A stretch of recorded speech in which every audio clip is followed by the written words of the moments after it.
Oh, this is Michael Yon live in Thailand. Please tell me if this is coming through loud and clear.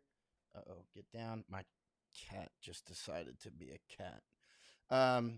Right. Please tell me if this is coming loud and clear. We'll get started. And uh-oh, right on schedule. My cat has decided to be a cat.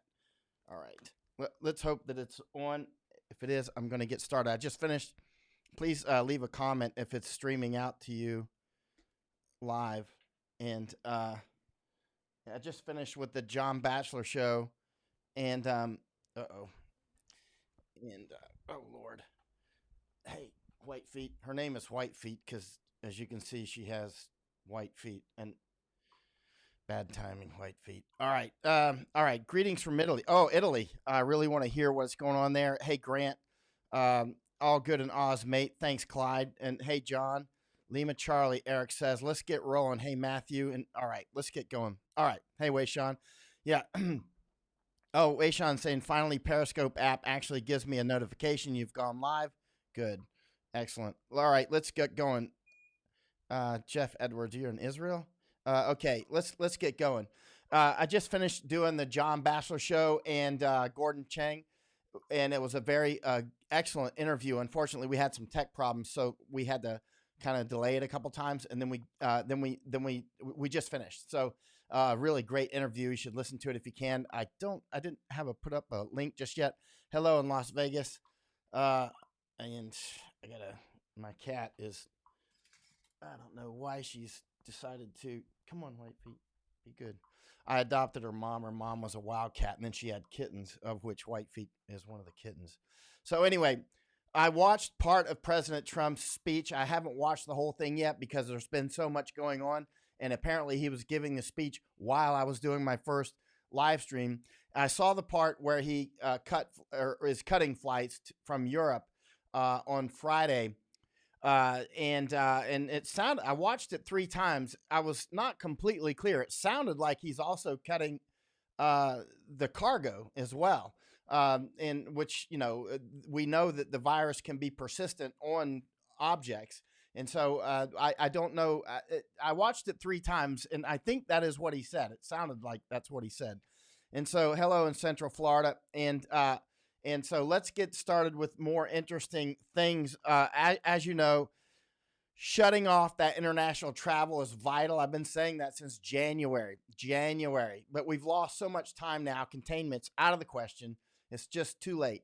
Now it's down to mitigation. And what we're doing now with shutting off flights from Europe, but not the United Kingdom, this makes 0 sense whatsoever because the United Kingdom it's unbelievable. It's in the same circulatory system. And the United Kingdom is doing a terrible job on their side. They're doing as badly as we are. They're doing as badly as the United States and Thailand.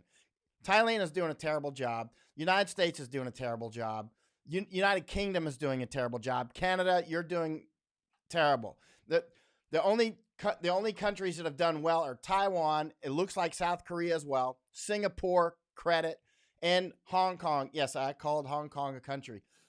Hong Kong has done incredibly well for their position in so many things. But Hong Kong has done well not because of the Hong Kong government, but because of the Hong Kong people. The Hong Kong people are incredible. As you know, I just spent 6 months in the insurgency there in Hong Kong, and I have my respect for Hong Kong people skyrocketed after being 6 months with I finally got kicked out on February 5th. Actually, I was going back into Hong Kong, and the government kicked me out, which was smart. They should have kicked me out much earlier because I'm there for one reason and one reason only, to help the Hong Kongers become free and to overthrow the Chinese Communist Party, right? Let's be clear about that in case there's any question. Now, doing the travel ban from Europe to the United States is way too late. It's too little too late. At this point, it's irrelevant. I'm not going to say it's irrelevant because it's going to certainly cut down the spread. So it's not irrelevant in that regard, but we're down at this point. We're down to mitigation. And I'm going to look at a lot of these comments later. Yeah, and as Janet says, Kidwell Cousins, it's ridiculous not to cut off UK. As much as I love UK, actually, we should, as I've been saying over and over and over since January, We need to cut all international flights to the United States, and everybody else needs to do the same. I'm only speaking of the United States because I'm American. If I were British, I would be saying we need to cut all flights into the UK, period. I would be saying cut the ferries, cut the trains, cut everything. Because what we're doing now is Band-Aids, and it's post facto. It's after injury Band-Aids. The United States airlines and trains should look like the day after 9/11. Everything should be on the ground. All flights within the United States should be on the ground. All trains should be stopped. All Greyhound buses should be stopped. I know it sounds crazy, but as you can see, all these things I've been saying since January are now coming to pass, right? United States, in about 2 weeks, we won't have to put up with these people saying that we're panicking anymore.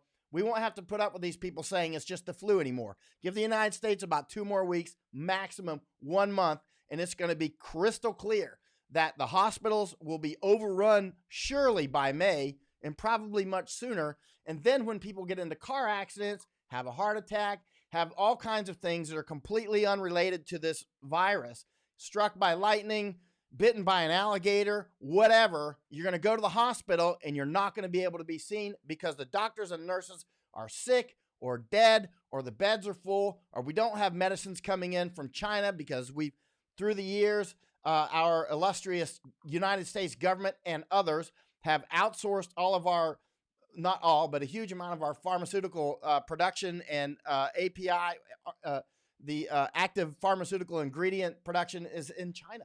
So at this point, China, they've already clearly threatened us to cut off our pharmaceuticals. This is war. We are at war with China. They've been at war with us for many years. We should not stop until China, the Chinese Communist Party, is utterly destroyed, crushed. I'm not talking about China and the Chinese people. They're quite fine people. I'm talking about the Chinese Communist Party. We must break them. Look,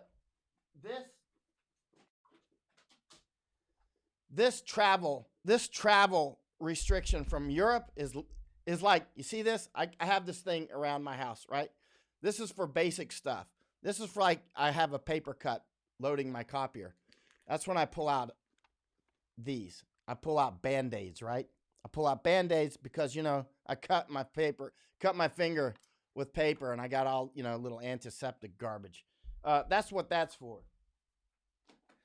But what we really need and have needed in the United States since January are things like tourniquets. You see what a tourniquet is? You know what a tourniquet is? For people that don't know what a tourniquet is, when you get shot in the leg or you get blown up and your legs get blown off, you need tourniquets, right? That's why I used to wear one on each arm in the war and one on each leg. In Iraq and Afghanistan, 4 years, man.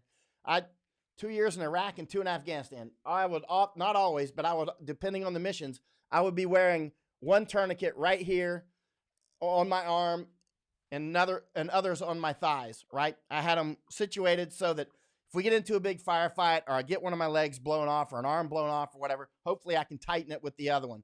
They're very hard to tighten, actually, because you got to tighten them down really hard. And you know what happens when people get tourniquets put on them really hard? They scream. They're like, loosen up that tourniquet. They just got shot, man. They just got their leg blown off, and they're literally screaming, it hurts, it's too tight, loosen it up, right? Very few people don't scream. That's what's happening now with shutting off flights. People are screaming. We should shut every school in the United States should be shut, period. Every university should be shut, period. Every bar, shut. Every restaurant, shut. People will scream. Tighten the tourniquet. We're there, man. We are there. We'll be like Italy within a couple of weeks or so. Maybe a month. It's coming really soon. There's only very few people that I didn't see scream when a tourniquet got put on. One time, Eric Carilla got shot right in front of me 3 times, man. One of them broke his femur in half. Bullet. Close range. Al-Qaeda. Mosul. Iraq. When they were putting the tourniquet onto him, you know what he was doing? He was giving orders. He's like a 3 or 4 star general now. Eric Carilla, I love that guy. When he leg was shot in the half, he continued to fight from the ground. Shot 3 times. He's still shooting back at Al-Qaeda right in front of me with his M4. Look on my dispatch. Gates of Fire. Look it up. Michael Yon. Gates of Fire. Eric Carilla. You can see photos of him shooting at Al-Qaeda with his leg chopped in half. Putting on tourniquets on him, he's still giving orders. They finally had to put morphine in him so he would shut up and stop giving orders. He's a rare individual. I love him. He's a true leader. A lot of people can't put up with him because he talks too directly. Same with Harry Tadell, who's commander, 5-2 Striker Brigade Combat Team in Afghanistan. Men like that and women like that, when they talk so directly, they alienate a lot of people. And there you go. But, you know, when you get into a serious fight, you have to take serious measures. You don't go for the Band-Aids anymore. You go for tourniquets. That's why I've got so many tourniquets around my house. This is what I was carrying. This is what I was carrying over in Hong Kong, right? I got a couple of these things. I always got them. Always got one in my hotel room, and I carry one, right? I got lights. So if it happens at night, you pull out your chem light, crack the chem lights, put it beside the wound, pull out your tourniquets, and start going to work, right? And start, you know, this is what we need, tourniquets. It doesn't do any good to put a tourniquet on Europe when you leave the other leg, United Kingdom, wide open. We're still going to bleed out. It doesn't matter anyway. It's too late. We're down to mitigation. We're down to, you got to take care of yourself. And we're down to desperate measures because we waited too long. It's too late. It's way too late. It's not too late for us to take personal protective measures, little things like take vitamin D.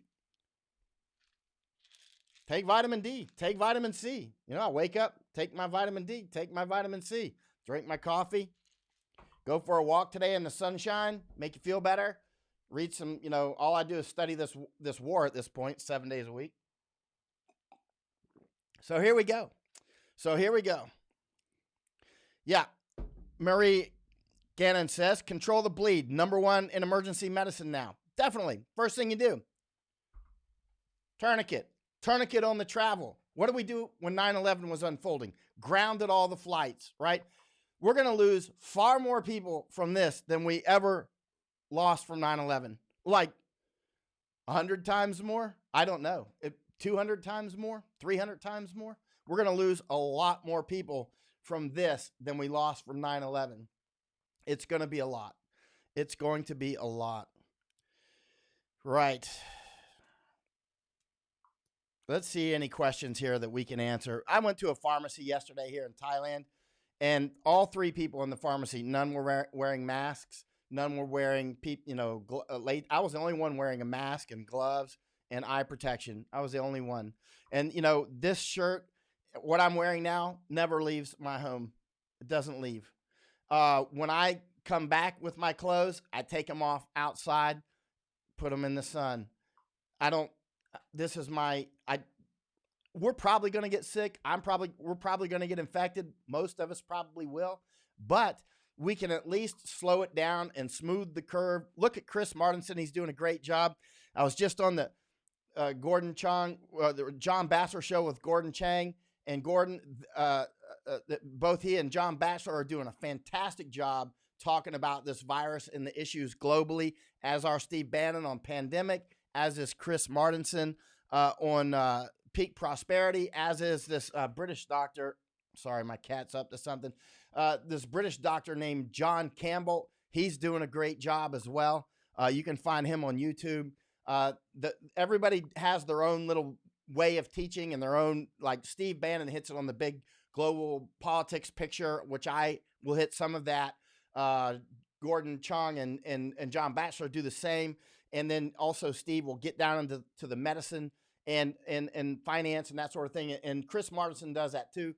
The British doctor, the English doctor, John Campbell, he sticks to medicine. He's like, okay, here, you know, he's like 40 years in medicine. He says more than 40 years. Seems credible to me.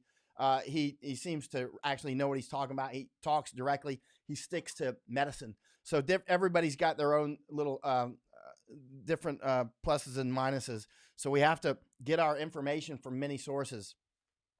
Let's see if there's any comments here that I see somebody talking about Tom Hanks. I don't know why people keep saying stuff about Tom Hanks, because I don't know what you're talking about, but I've seen his name pop up like 3 or 4 times in the last hour for some reason.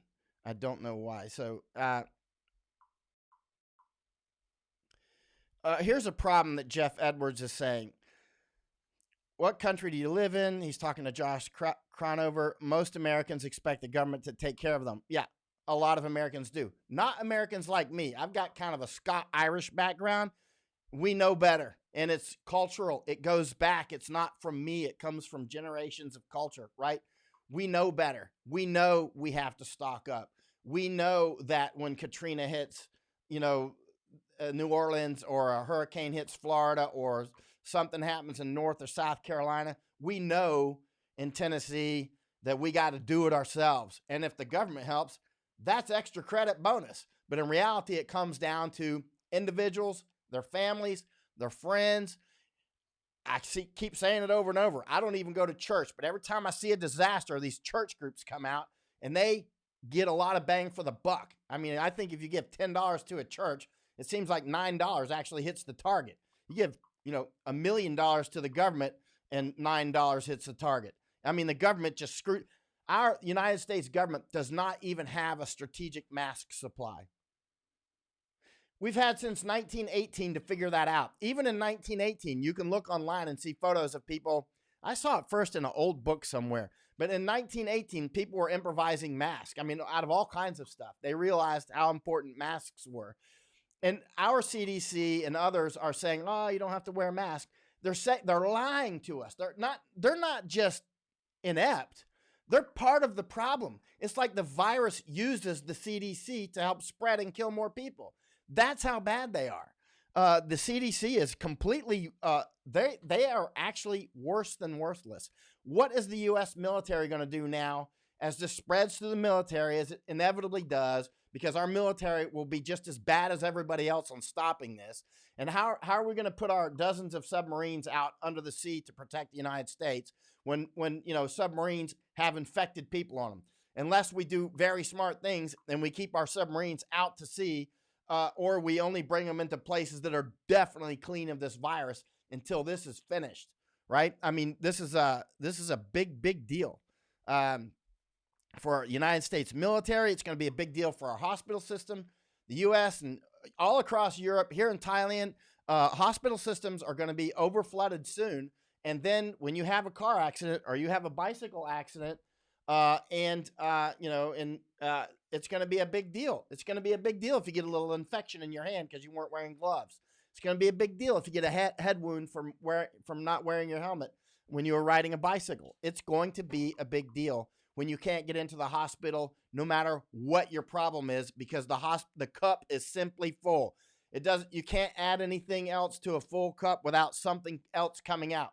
So already in Iran, I don't know what they're doing in Iran except freeing prisoners. But over in Italy, triage. They're down to triage. Like, this person doesn't get treatment and therefore probably dies. This person gets treatment. This person doesn't. Dead. It's down to that. It's down to bring out your dead Monty Python level stuff is unfolding, and you're either prepared or you're not prepared. And people that keep saying, don't spread panic. I'm not panicking. I got all the stuff I need. Not to mention, I'm not afraid to die. And if you're not afraid to die, you're just not afraid. That's why I'm able to stand up to people like General McChrystal and General Menard in their battle spaces in Afghanistan. And people are like, how can you stand up to them right when you're with their soldiers? I was like, because I'm not afraid to die. And I don't want to lose the Afghan war, which, it went the way it went after I was warning about it since 2006. All right. Gordon Bradbury, 70 to 80% fatality rate in ICUs in Iran. Of course, we're going to see here in the United States. Virginia, good. Something I like to see. Virginia Young saying, I'm prepared. Good. Let's see. Sent you a DM with a $200 bet that the U.S. will not be hit in 2 weeks. Will not be hit in 2 weeks. The U.S. is already hit. Send me $200. That the U.S. will not be hit in 2 weeks. You need to send me $200 with interest because we've been hit. We are hit.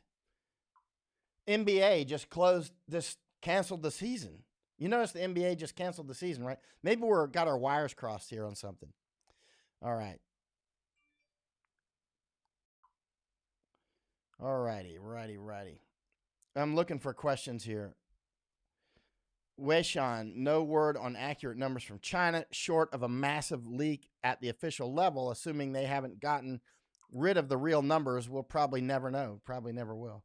I mean, the only things that we can find objectively will be the reduction of energy consumption and the things that they do that we can actually reasonably measure. Traffic, we can see a lot of things from space. We can see their light emissions at night. We can see their various gas emissions. Josh Crownover, see, you're already changing. You're trying to change the goalpost. It's called changing goalpost, right? So you said you sent me a DM that the United States, you want to bet me $200 that the United States won't be hit within 2 weeks, and I'm like, we've already been hit, man. We're hit. The second airplane has already hit the tower, right? I mean, we're hit.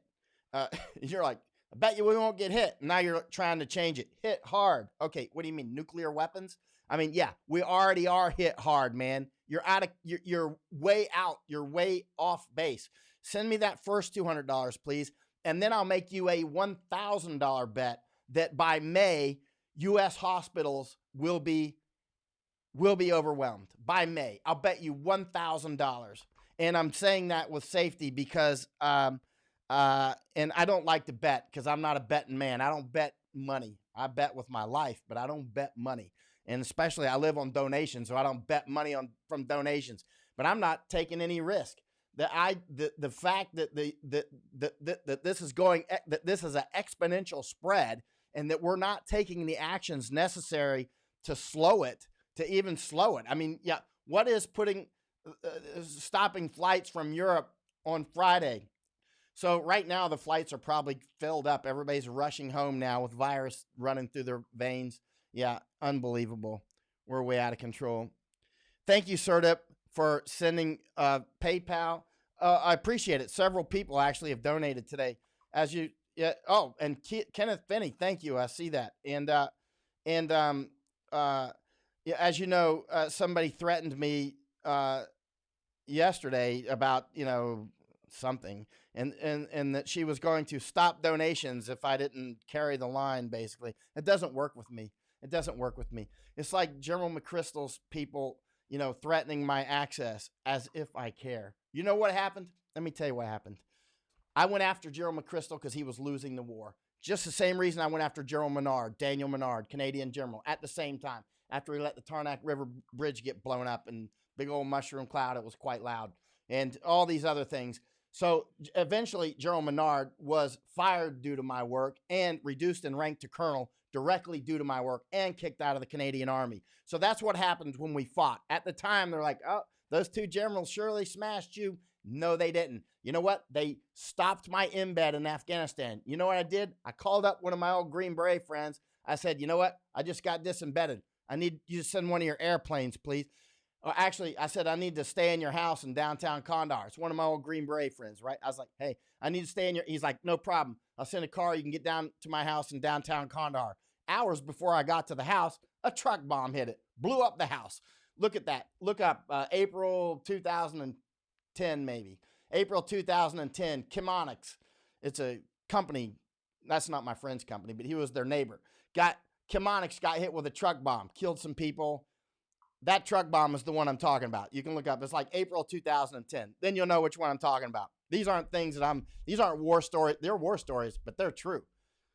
So house got blown up. So I can't go down and stay in downtown Kandahar with the Taliban because they just blew up his house. So then I said, I need you to send one of your airplanes, man. Your house just got blown up. He's like, I know my house got blown up. I was like, well, I'm not leaving Afghanistan just because of General McChrystal and General Menard. These monkeys are losing the war. Whoa, General McChrystal's staff got very angry when I published on Facebook that his staff are acting like crazy monkeys. They went crazy. Anyway, so I stayed in Afghanistan after the house got blown up because I went to Jalalabad, another place, and I stayed. And then I went over to cover the fighting in Thailand, which was quite vibrant. There was a lot. My hotel got hit with RPGs, and I got shot in the leg with a freaking ricochet. I was okay. It didn't even break the skin. Guy beside me, got not beside me, but close to me, got killed during that one. There was all kinds of stuff, And then I continued to go to the war. Then I went back to Afghanistan because General Petraeus invited me. So I went back after General McChrystal got fired, right? So here's the point. I will not back down for President Trump or Bernie the communist or Biden, if he even knows what he's in. Is he running for Senate? Or Bloomberg, the CCP puppet. He's basically an ambassador for Xi Jinping. I will not back down to President Trump. President Trump is totally reactive. He is not proactive. He's trying to dress this up as proactivity. He's not, and he's way too late. And he's running around shaking people's hands like this is just no big deal. I was just watching Laura Ingraham. I like Laura Ingraham. I was just watching her on Fox News, and they're like making fun of this when people are saying that President Trump should be tested. Hello, it's common sense. I love you, Laura Ingraham, but you're messing up when it comes to this. Yeah, I've been on Laura Ingram's show. And so anyway, what can you do? I've been on Fox many times. And I want to say this about Fox. Every time Fox asked me to write something and I sent it, they never edited it. Even when I knew I was writing stuff they didn't like. So I give huge credit to Fox for that. Every time that Fox would say, hey, can you write something for us? I'll be like, yeah, I'll write something for you. And they would publish it, and they never edited it. Even though I was like, Fox won't like this, sent it anyway. And I'm like, well, Fox published it. They didn't edit a thing. So there you go. So credit where credit's due. Yeah, if you haven't stocked up yet, now's your last chance. Do it now. And let's see. Interesting thing about Iraq, and thank you, Sir. Thank you very much. And thank you to everybody who supported my work. It is really important. This is the only way I can do these sorts of things. One thing I would like to say, when it came to the Iraq war, if you left for just 1 month and you came back, the war was remarkably different. Even if you just left, say, Mosul or Baghdad or Bakuba or somewhere in Anbar, say Fallujah. If you left there for 1 month and you came back, it was really different in that 1 month. So your knowledge on the situation was very volatile. In other words, it had an expiration date measured in like a week, right? So if you go away, certainly if you go away for a month, when you come back, things have changed dramatically. Afghanistan, I was there for 2 years as well, over a period between 2006 and 11, a total of 2 years. You could go away from Afghanistan and come back a year later, and it wasn't really that much different, actually. I mean, they changed the IEDs a little bit, low metal content or whatever. But the wars itself didn't really change that. They started doing a little bit more insider attacks, green on blue, that sort of thing. But the Afghan war the evolution is quite slow. The Iraq war was, very fast evolution. This virus is like 48 hours, and everything that you knew before, you have to, seriously, 24 hours. If you miss 24 hours, you've missed really important information. You're seeing now, like the NBA just canceling their season. This is just the beginning. Everything's going to go, boom. But we should have closed all the schools already. We should just say, hey, this is the season when the kids learn about pandemic, right? This is the season when people learn how to homeschool, have computers at home. I'm sorry, that's my candle. I've read a lot of books by candles like this. That's a storm candle. I would recommend. I got loads of candles for these things. These are great, man. So I always carry those when I go to places where the energy might go out, or I always have one anyway. So let's see if there's any questions that we should be answering here. And I hugely appreciate all help, whether it's PayPal, Patreon, Venmo. There's so many ways to help, and I need it. Again, at least 2 people canceled in the last about 12 hours or so, and I expect a lot more are going to cancel because I just said that President Trump is totally getting an F+ on this at best, and he's just doing a terrible job on this. And I've been saying since January, if there's one thing that can take Trump out of this presidency, it is this virus. It can either do a direct attack, he gets infected and he just dies, or he's out of action, or indirect through the economy, or just, so many Americans die that people won't put up with this. And so, I emailed Jerome Petraeus, or he used to be director of CIA, friend of mine. I, sent him a message earlier. I was like, hey, why don't you run for president? He responded immediately like he always does. And it's like, no, thanks. And he's asking me how I'm doing. I'm like, I'm doing fine, except I need a new president. I need a president that's highly proactive and who's way over the top of his skis on this thing. Look what just happened to Italy. And it's just started with Italy. Their economy is now gone. Italy is crushed. I'm getting all these emails and messages and DMs and all these things.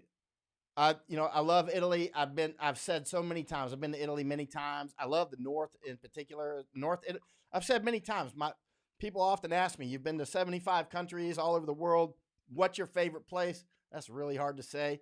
But one of my favorite places is southern Germany, Österreich, and North Italy. That little area right there. Süddeutschland, Bayern, and Österreich, and North Italy. North Italian. I love that place. I love that area. And North Italy is getting smashed. And we've still been letting people come in from Milano. Milano is a very nice town. And we're still letting flights come in until Friday. Yeah, unbelievable. This should have all been stopped in January. It should have been stopped in January. We're way too late. Okay. And Jeff Edwards saying Utah Jazz player tested positive and hit hard. Well, we're going to get hit hard. We're going to get hit very hard. Very, very hard. Let's see here.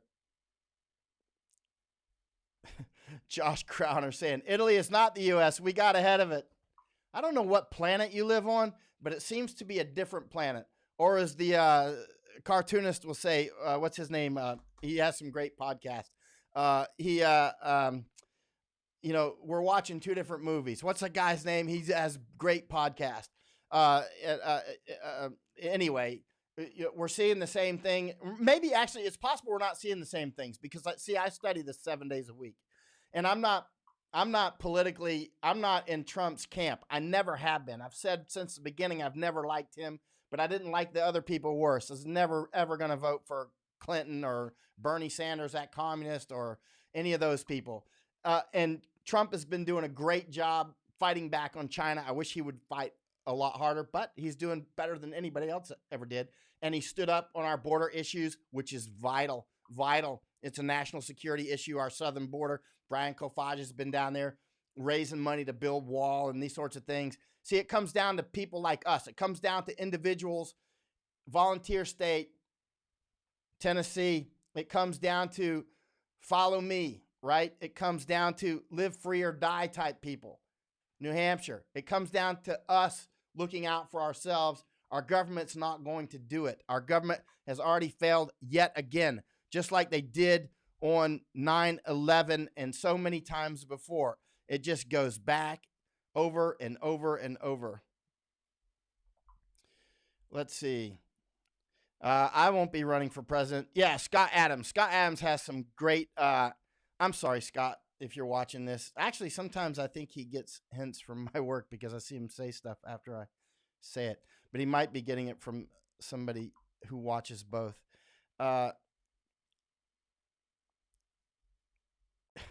Josh Crowler saying, I don't know what you're saying. We could be looking at different sets of information. You see, my information set might be different than yours. And based on what you're reading or what you're seeing, you may be coming to a sensible conclusion based on fault. We all have faulty input on this. Nobody has perfect knowledge, period. Not the president, not the CIA, not China. Nobody has perfect knowledge on this.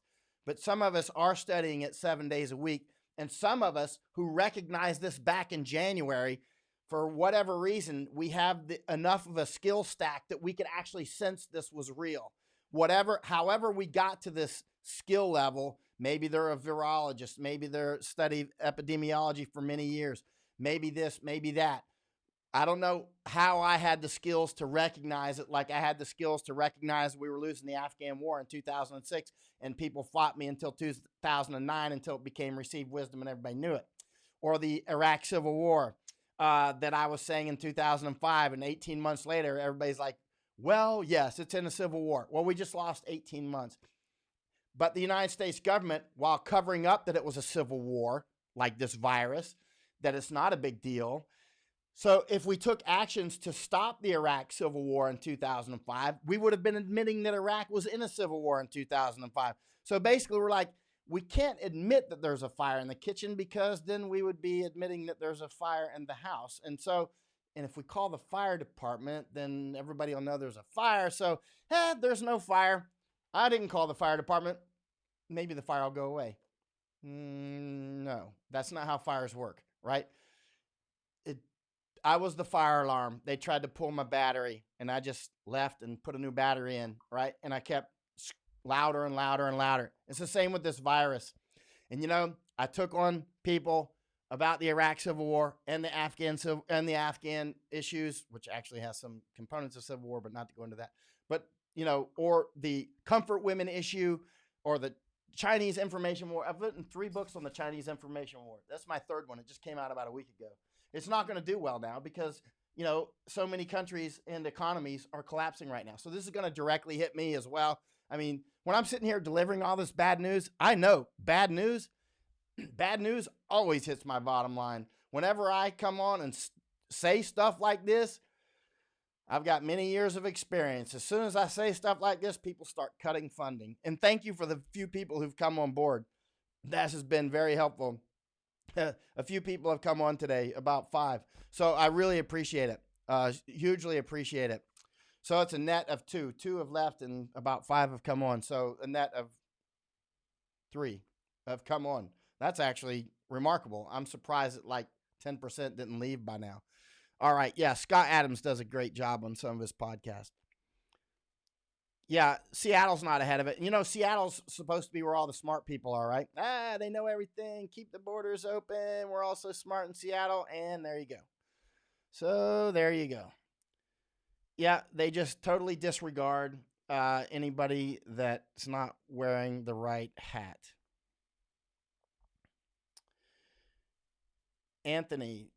Tony is saying Italy is way ahead of the U.S. in terms of testing and ability to care for the people. No, they're not. Italy's getting smoked. And they might be ahead of us on testing people, but they've run out of oxygen in some places already. Their hospitals are swamped already. I mean, they might be because the United States is so far behind on testing. I mean, this is gonna be the stuff that history books are made of. We're in the middle of it right now. There's right now out of the things that come out of this are going to be a lot of heroes and a lot of zeros, like the people that tried to cover up Hitler's rise to power. Literally, more people are likely to die from this if it continues on this trajectory than who died in World War II. Yes, I said it. I have to live with it. And as I talk like this, YouTube transcribes everything I'm saying, right? So it goes on a transcription thing on YouTube. So if somebody wants to find it 20 years from now, they'll be like, well, he said something really wrong. So I'm highly cognizant. This isn't buried in some video somewhere. This is on YouTube. It's everything that I'm clearly saying on this very professional microphone and very clear audio, and I'm saying it in super clear English, is being caught. YouTube is probably catching 98% of my words correctly. This is literally more people may die from this than World War II. And we won't even know. If you try to ascribe it just to this virus, that would be folly as well, because people that have car accidents or bicycle accidents or hepatitis or whatever other thing that goes on in normal day life, tornadoes down Tennessee, which luckily those happened mostly in advance of this. Hurricane season's coming. Hurricane season's coming. Let me say it again. McFly, hurricane season's coming. Normally when Florida or somebody gets hit with hurricanes, all the people rush down to help Florida, you're unbelievable. Come down, you see the Cajun Navy down in, when things happen in Texas or down in Louisiana or Florida, Cajun Navy got in their boats. They're gone, man. They got those big trucks. They're there, right? what are they going to do now? What are they going to do when people at home are sick or they can't work, so they can't even afford gas now because of this? I mean, so our ability to recover after hurricanes, earthquakes are not going to take a break after other disasters or some other epidemic or pandemic comes along. These things don't wait in line to hit us. They come at us like a pack of wolverines. Wow, a lot of questions. Let me scroll down to the bottom. Kathy Wagner Anderson saying, my grandson was denied access to his doctor's office today because he has a sore throat and fever. He has to go to a special location.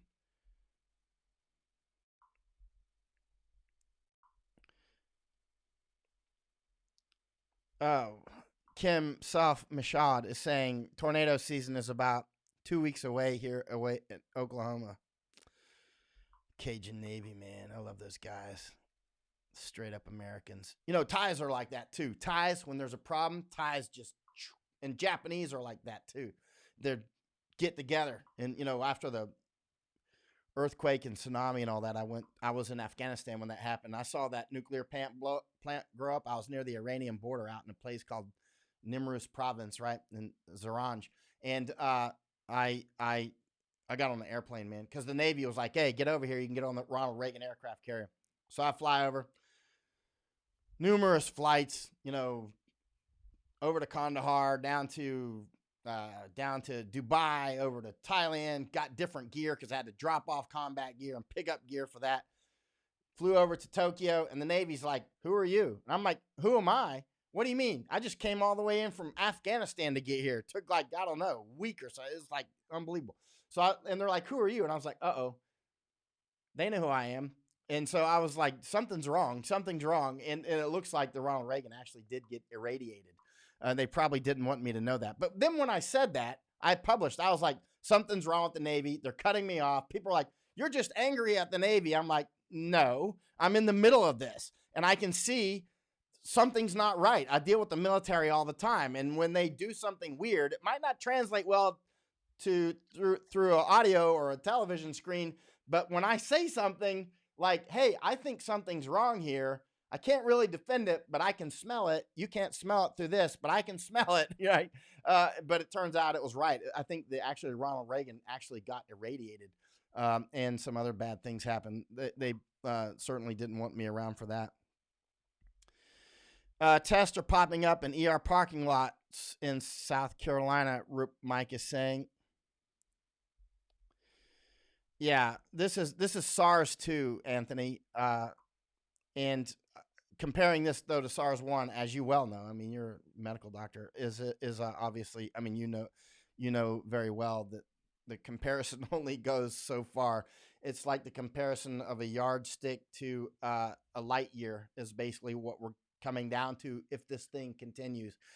Now, certain places have already proven that it can be highly mitigated. Hong Kong, hero. Singapore got way ahead of it. South Korea, it looks like they did. Taiwan and maybe Japan. I'm unclear on Japan. But certain places have done well. Hong Kong is like my new heroes. I mean, after all the fighting for 6 months with them, in the past, I thought Hong Kong people are kind of cold like New Yorkers. I'm from the South, so New Yorker culture can be cold. It can be cold to people in the South. And so, but after 9/11, and I saw how New Yorkers behaved, I was like, wow, I really respected New Yorkers ever since 9/11. I was like, wow, these people are amazing. I've always respected New Yorkers since 9/11. You undying respect.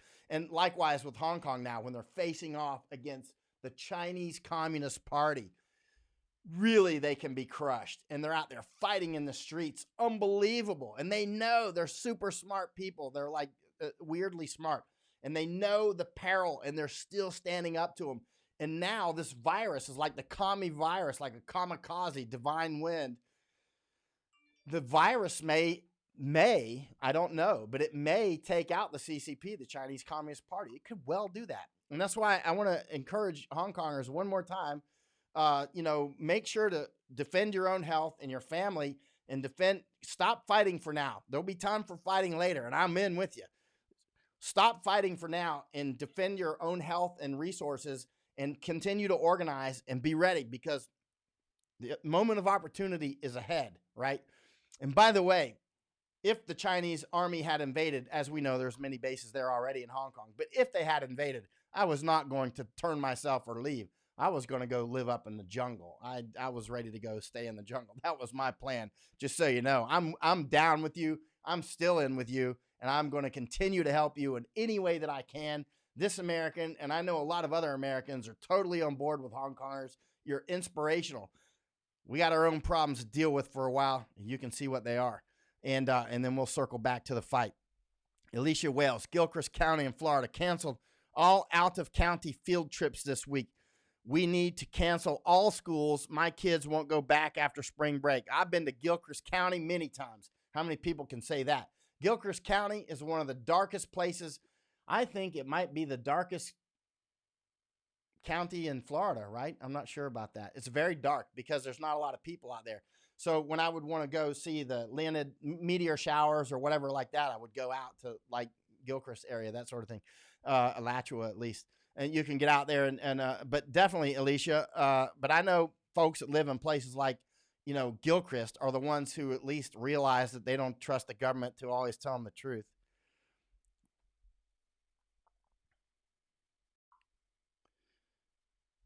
Let's see here for any questions that I can actually help with, or that others. I've actually said pretty much everything I need to say. I'm going to go back to studying when we go off, but I'm looking for questions that I can help with. Let me turn this aircon on, and if it's loud, I'll turn it back off. So tell me if it's loud. Otherwise, I'll turn it off. I don't want to bother you. Nikki Jones, when will this virus break? Well, that's a good question, and a long time probably a very long time from now, because it's probably endemic now if you listen to the virologist. And it's really just getting started. And the second wave will probably be much bigger if we go by the experience that the experts are telling us. We don't know if it's going to be seasonal, actually. Like, for instance, Singapore is still getting hit pretty hard, and they took a lot of precautions. And it's hot down in Singapore. If you've been to Singapore, you know what I mean. I've been there, I don't know, 20 times probably, maybe more. Singapore is quite warm. And they're still getting hit. And even though they're taking precautions. Great. Okay. Shouldn't have dropped the volume down. Great. Mike Morgan says, can't hear the aircon at all. That's great, because that's why I got this expensive microphone. It's called a Shure 7S7DM or something like that. But it's supposed to help knock out things like this. Barbara, I've only listened to about 30 seconds. And as soon as I get off here, I'm going to go watch the entire speech by President Trump.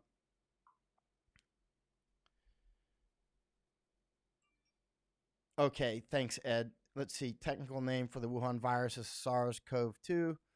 So SARS-2 is correct. Yeah, and I'm just calling it Wuhan virus, or Xi's disease is the larger disease that allowed this to get out of control.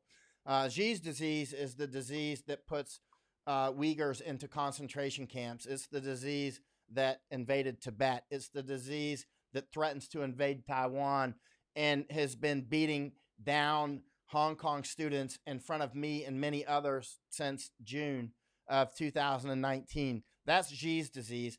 And the Wuhan virus, the China plague, is something that popped out of there. Now China is trying to pretend that this did not come from China, and they're really great at information war. Remember, I've written 3 books on Chinese information war. 1, 2, and 3. This is the 3rd one. Just came out about a week ago in Japan. It's only in Japanese language. You can get it on ebook.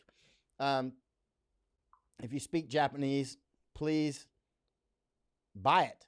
It's on Japan, Amazon, JP. You can get it right now. And is that focused? And so, yeah, there you go. That was me when I was more handsome in Iraq, getting shot at all the time. I'm surprised I didn't get hit. As with combat, I'm taking every precaution that I can, right? I used to wear 2 layers of fire retardant gear. I used to wear my Nomex gloves wherever they're at. Still got them here. I used to wear even a racer hood at times fire retardant socks that racers wear, I would wear at times. Fire retardant boots and everything, 2 layers, right? Even in that super, super hot Iraqi desert, because I'd seen people get burned to death. But I continued to go into combat. But remember, even if you got the body armor on and the helmet on and you got everything on, at least 50% of this is still dumb luck, right? Even if you use every good tactic that you've ever learned and you're completely alert and you're sleeping well and everything else, you're still, the enemy's smart and mistakes happen. And Murphy's Law, Murphy never sleeps. Ed Murphy, you know Murphy? His name's Ed Murphy, right? Edward? What was his middle name? It was some strange middle name. You know what? He was born in like the Panama Canal Zone. You know Murphy's Law? I think he was born in the Panama Canal Zone. And guess what year? I think it was 1918, right? Of all years. Murphy was like, if anything can go wrong, it will go wrong, right? That's where that came from. And you know what? Where did he get that from? I think, if I remember right, his name's Ed Murphy, right? And he was born in the Panama Canal Zone. And like, I read a lot of weird books. So I think he served in World War II and the Korean War, I think. And I think he was like an aeronautical engineer or aerospace engineer. I think an aerospace engineer or something like that. But, you know, if you served in World War II and the Korean War, I think he did, and then you're an aerospace engineer, you're the kind of guy that thinks, if something can go wrong, this bad boy's going to blow up, you know? It's like, I mean, that's the way I think as well. But it doesn't stop him from helping launch rockets or go off to war, right? You're just trying to think things through to mitigate your chances of getting hit. Like my chances of getting this virus, I would say 50-50, even though I'm taking all kinds of precautions. I'm probably going to get hit 50-50. So that's why I'm taking vitamin D, vitamin C. So if I do get hit, at least, I'm eating well. I don't take drugs. I don't drink alcohol. I try to sleep well. Sleeping is very important. Get really good sleep, because sleeping well helps with your immune system, right? Reduce stress in your life. So I should talk more calm. Reduce stress in your life so that, maybe I should start talking very calmly so that everybody's not stressed out, right? But anyway, get a cat, right? Well, not my cat. My cat will stress you out. I got 3 cats. They'll stress you out. But maybe get a goldfish. But the point is that there are things that we can do. We can have good nutrition. We can sleep well. We can get some sunlight. We can wash our hands all the time, or I wear latex gloves. Wear a mask. CDC lied. Many others have lied about the mask thing. It's untrue. We should be wearing masks. Let's see. Deborah Danner, Alicia Wales Woodson. I am in southern Missouri, the volunteer state. No, Missouri is show me state, right? I love that one too. Missouri, show me state. Yeah, exactly. A lot of our states have great, like show me state, volunteer state, that sort of thing. Alicia, I am in southern Missouri. It's his show choir and a lot of other choirs. He isn't going, but I am 54 and have diabetes. And you might want to look into fasting. I don't know what kind of diabetes you have, but if it's type 2, you might want to, read books by Dr. Jason Fung. I think he's written 3, but I've read at least 3 of them. And here's this guy, Josh. Why are you dodging the definition of hit big? Man, hey, you're wasting breath and you're wasting my time.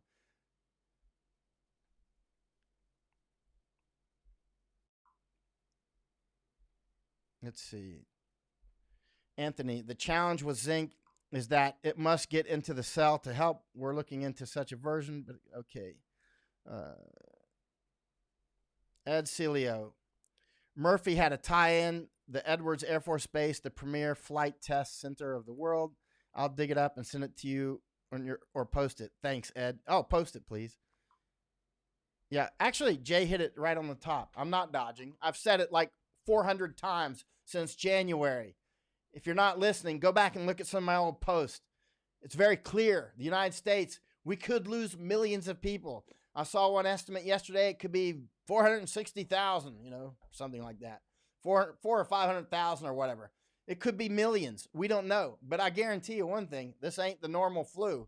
And it's already cracking the economy to the point where President Trump's talking about cutting payroll taxes and all kinds of other things.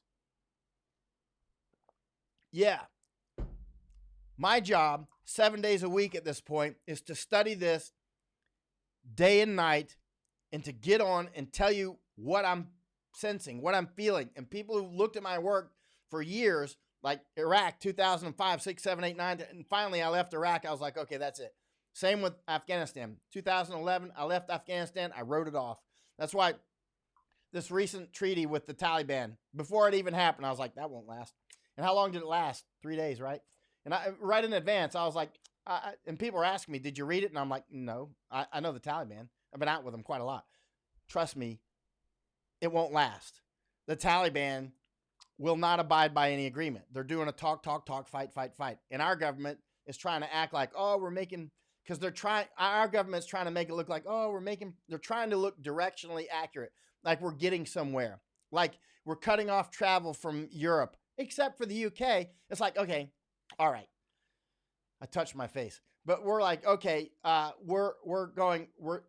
you got bullet holes all in you, right? And we're gonna put tampons in every bullet hole, because that's actually a lot.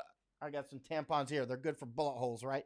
A lot of people, a lot of medics, special SEALs, Green Berets, Delta guys. I don't know if they still do, but they carry tampons a lot. But we're like, we're gonna plug up all these holes, except for the UK, which is like got arterial bleeding. You know what I mean? Yeah, but it's the UK. UK's okay. Yeah, no, they're not. All flights in the United States should be grounded. All schools should be closed.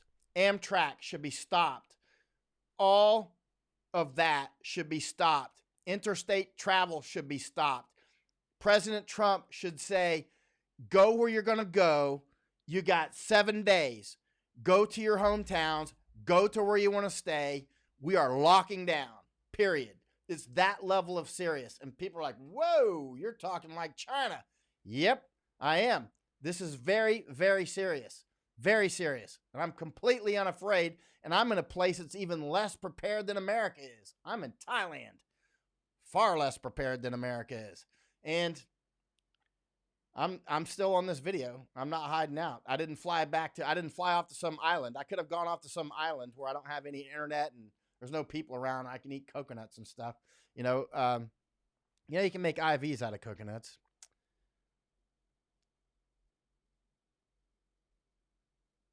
Okay.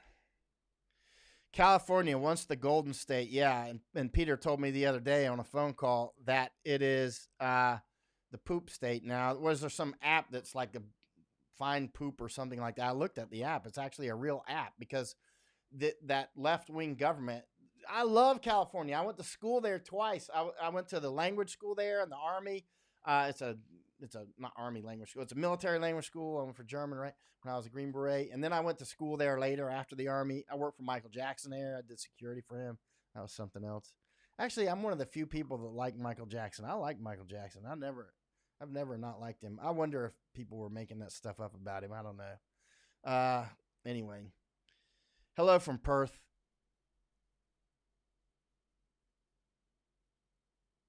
Okay. Yeah, Jenna's right. All right, let me try to take important things that I might be able to answer. That's right. I went to DLI. Thanks, Anthony. Yes, they have more to test positive. They are testing. Let's see, Debbie. Nikki Jones, Sudbury, Ontario. First case, man went to conference with 25,000 people. Nobody ahead of this telling them to monitor, not self-quarantine. Unbelievable. Yeah. And look at Germany. You're supposed to be smart, Germany. And France, you're supposed to be so advanced, France. France and Germany are like, they're just as bad as America on this, and the UK and Canada. You suck, Canada. You're doing a terrible job. You're just as bad as America is on this. In Australia, you're just as bad as well. Look, they're sitting here. It's unbelievable. Germany and France are like, no gatherings of more than 1,000 people. You can't even make up this stuff. Why? Because airplanes will have more, less than 1,000. Why? Air France still fly. I checked on Expedia a couple nights ago. Air France still flying from Milano over to Washington, D.C. Yeah. why are they only cutting, banning gatherings of over 1,000? Excuse me, of over 1,000 people? Is it because they don't want to ban the mosques and the churches and the other temples? Is it because they don't want to close all the schools because it's so obvious? Is it because they don't want people on the bullet trains and the other trains, whatever trains they have in Germany these days?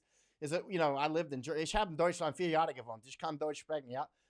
I lived in Germany for 4 years. I speak German. Ich kenne Deutsch. Ich kenne Deutsch and ich kenne Deutschland, yeah. I mean, I know a little bit about Germany. They should be smarter than this. But no, they've been weakened. Political correctness has completely weakened them.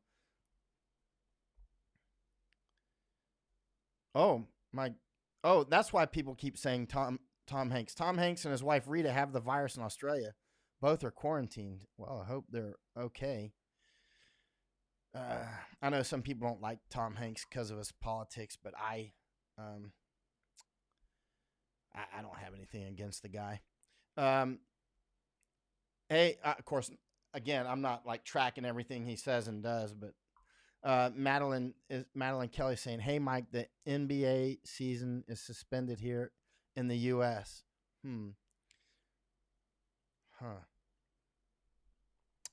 Yes.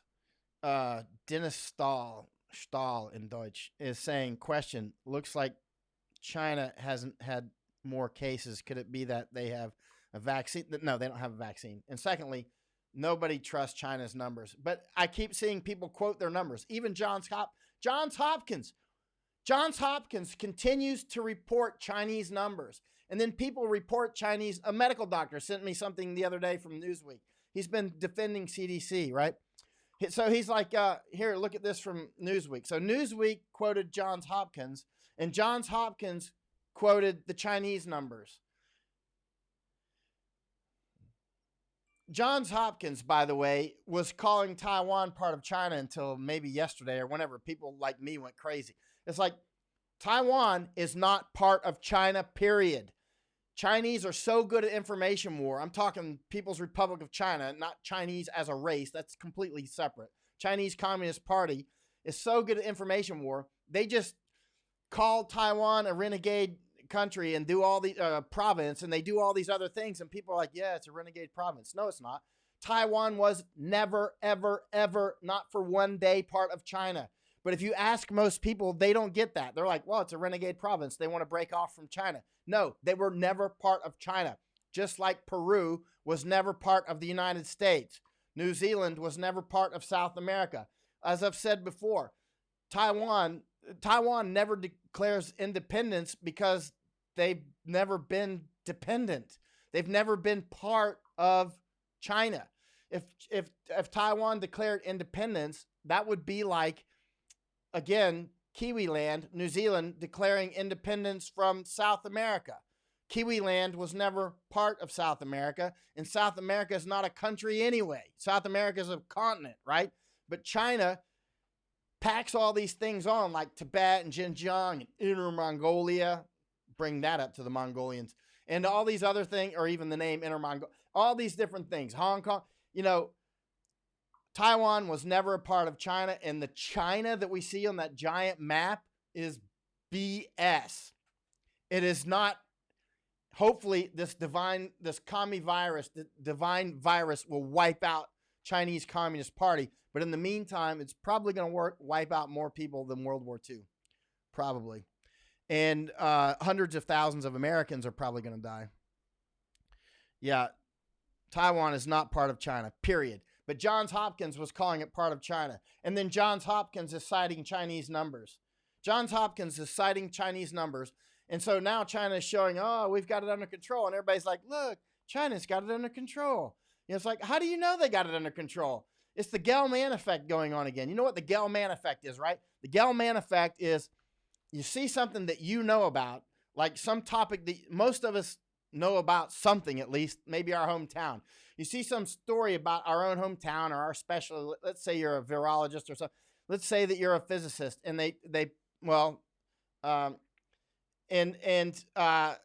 Gell-Mann was a physicist, wasn't he? And so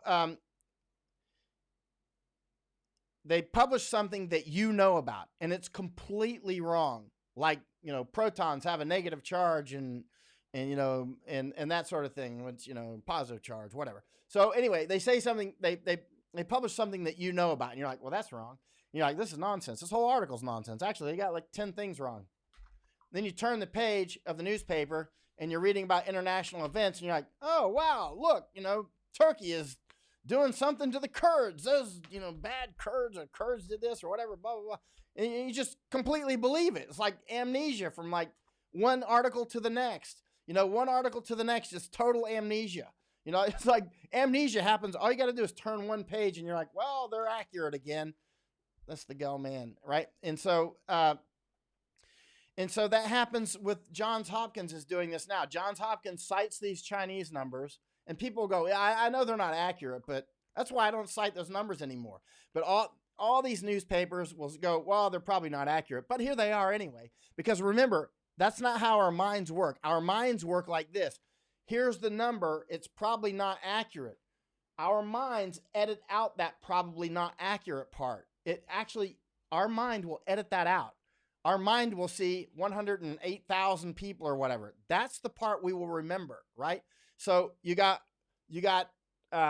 Johns Hopkins citing these numbers day in and day out, and then people will recite them, and they'll go, "Oh, but it's probably not accurate." And now China goes, and look, we got it under control. You think? It's still Chinese numbers. They lie. That's what Chinese Communist Party does. They lie. I've written 3 books on it. 2 of them are here on the floor. I think this was my first book on Chinese information war, right? This is something I've looked at for years. I've researched it across Asia, many different countries. Indonesia, Malaysia, Myanmar, which I still call Burma. I'm like that. Hong Kong, Taiwan, Japan, China, Korea.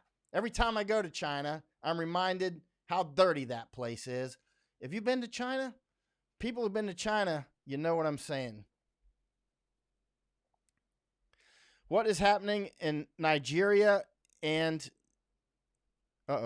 in your comment Barbara Pinard is asking, what's happening in Nigeria and Kenya and any virus? Well, my guess is that it's going to ravage across Africa as well, and we're not going to know very much, because who's going to be talking about it? Who is going to be running off to help in Africa when their own family's getting hit in Alabama, right? Who's going to be running off to help? And Africa has had like 1 million years to raise up its standards, and it's not. It's in a cultural vortex. It's in a whirlpool. It goes in circles. It's like nobody's going to be able to help them except they help themselves. Except for anybody that stays there or stays put there. I would not be running off to Africa to help at this point. The efforts are far better spent on helping people right next to you, right? Your family, help your friends, help the people that you work with, help what's closest to you. That's where you'll get the most bang for the buck. Educate people that are very close to you.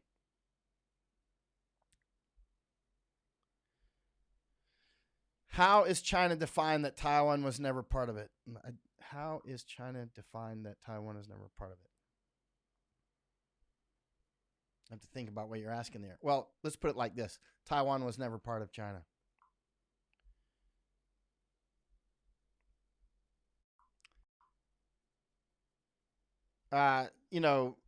Nigeria, Kenya, Congo, so many dozens of African countries. Who's going to be able to help? Because this disease apparently takes 2 to 3 weeks in ICU for people, even in places like Italy, United States, Hong Kong, right? It takes 2 to 3 weeks apparently in ICU for super advanced countries. What are they going to be able to do across the 1 billion people across Africa?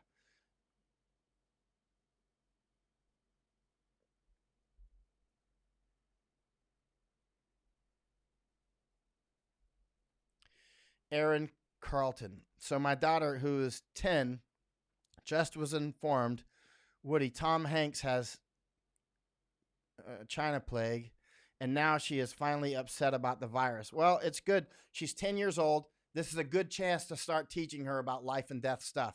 I completely disagree with the idea that we should wait until people are like 30 years old to teach them about life and death. Uh, I I think kids should learn this very young. They should learn about pandemics and these sorts. This is a perfect opportunity now that she is sensitized to Tom Hanks having this, and she'll probably remember it for the rest of her life. Now is a good time to introduce the children to the realities of this life. I think one of the problems that we have in the world is too many people are sheltered from it. When I was in India, and I was in a place called Varanasi, Benares. I was hunting cannibals, actually, in long story. But anyway, there were dead people there, and there were a lot, and because they would float down the rivers and this sort of float down the Ganges River there and that sort of thing. And there were quite a lot of Europeans and Americans. They would see dead human bodies. You'd see them every single day, and they would just be in shock. They would just be like, wow. They would just be shocked. I've never seen a dead person before. And they would be like 30 years old or 40. I'm like, wow, that is just amazing. And like one German lady, she was very nice one day. And then the next day she was with her. I think they were newlyweds, as I remember. I have to look at my notes.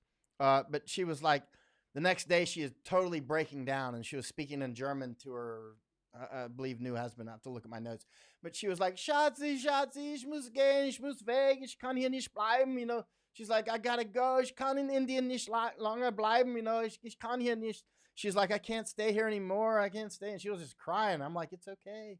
You're with us. You're safe. You're with us. Everything's gonna be good. And you know, you're fine. And so it's okay. I mean, your husband or whatever he is here. I'm here. Everything's cool. And that's, you know, I think a lot of people just don't get experience with this while they're young enough. I don't know what you mean by that, Kirk. Ring around.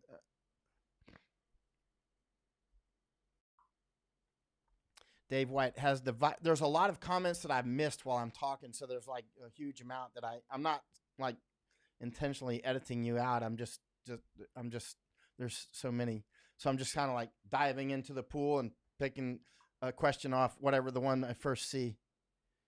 Um, Dave White, has the virus outbreak in China helped their government settle down their internal issues that CCP could not solve in the past 6 months? I think it's going to hurt. That's my guess. That's my strong guess. But have to be careful with that. There's another, I've studied cults a lot. Chinese Communist Party's got kind of a cult going around it. Sometimes cults actually increase in power when they get a direct attack, direct threat on them. And so, like, for instance, if people, you know, hey, we have to all castrate ourselves because here comes the asteroid and we're going to go away with it. Remember that cult in California? Some of the men castrated themselves. Wasn't that the asteroid people? And then afterwards, often, instead of the cult just melting down when they'll say our calculations were wrong later. Often they actually redouble their recruiting efforts and that sort of thing. And actually, often they strengthen. So it's hard to say. Sometimes they crack, and sometimes when a cult is directly attacked head on, if you don't totally knock it down, they'll be like, oh, we were persecuted, you know, and then they redouble their efforts. Deuce 4, man. Deuce 4. Y'all are awesome. Y'all are awesome. You were a great combat unit. I spent 5 months with Deuce 4, man. You guys were unbelievable. You know, Deuce 4 was the most decorated military unit in the Iraq War, which is saying a lot. I mean, you guys took like 183 casualties, right, out of the battalion, which was 600 or 700 people, something like that. It was, as you remember, there was some serious straight up fighting.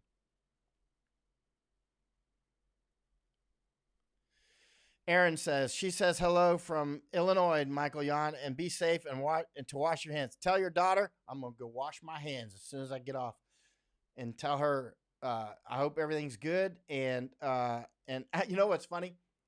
When you ask kids when they're like 10 years old, do you like being, ask her, do you like being 10 years old? A lot of kids will be like, no, I don't like being 10 years old. But I mean, like, I've asked a lot of kids that. But if you ask them when they're like 5, because, you know, when they're 10, 11, 12, they want to be a teenager, right? Actually, when they're getting to be about 12, it's getting to be too old to ask them that. But if you ask like a 10-year-old, Do you like being 10? They'll be like, no. Why not? They're like, because I want to be a teenager or whatever. You want to get older. But when you ask like a 5-year-old, do you like being 5? They'll be like, yes. Oh, they'll be like, yes. They throw their hands up in the air. I got to take my candle down before I knock it down. I'm getting excited. But when you ask like a 5-year-old if they love being 5, they'll just be, I love that. Song about the bubonic plague. Dana Dean, Shotzi, my nickname from my Oma. Yeah. Yeah. Bathing in the Ganges is not on my bucket list. Man, Westerners would go down to the Ganges and they would just drink water straight from the Ganges like Indians would do. That's unbelievable. There's over 30 raw sewage pipes going into the river from Varanasi alone, not to mention upriver. Dead bodies everywhere, humans. And, water buffaloes, cows, dogs, dead bodies everywhere. Like dead human floating down the river and there's a crow on its back picking. And they'll just go down with a cup of water and drink it right from the river. They're like, it has healing properties. And they'll look at you. They'll always get that. And the Westerners will get that look in their eye like, it has healing properties. Don't you understand? And the Indians are like, oh, it's breakfast. So, but the Westerners, we'll talk about this some other time when I write the book on write the series of books on cannibal hunting. But first, we have to survive this this incredible plague. Yeah, the comic cult was Heaven's Gate. Bill Cotton says, yeah. Did they redouble their efforts? I don't know how they turned out after that. Let's see.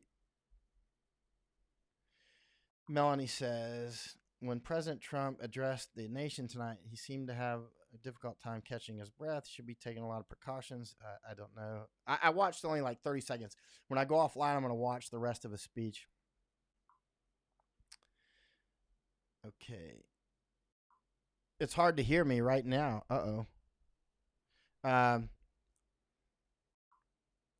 Let's see. Sardip saying, doesn't think Heaven's Gate survived. I'm sorry, I'm looking at my security system here.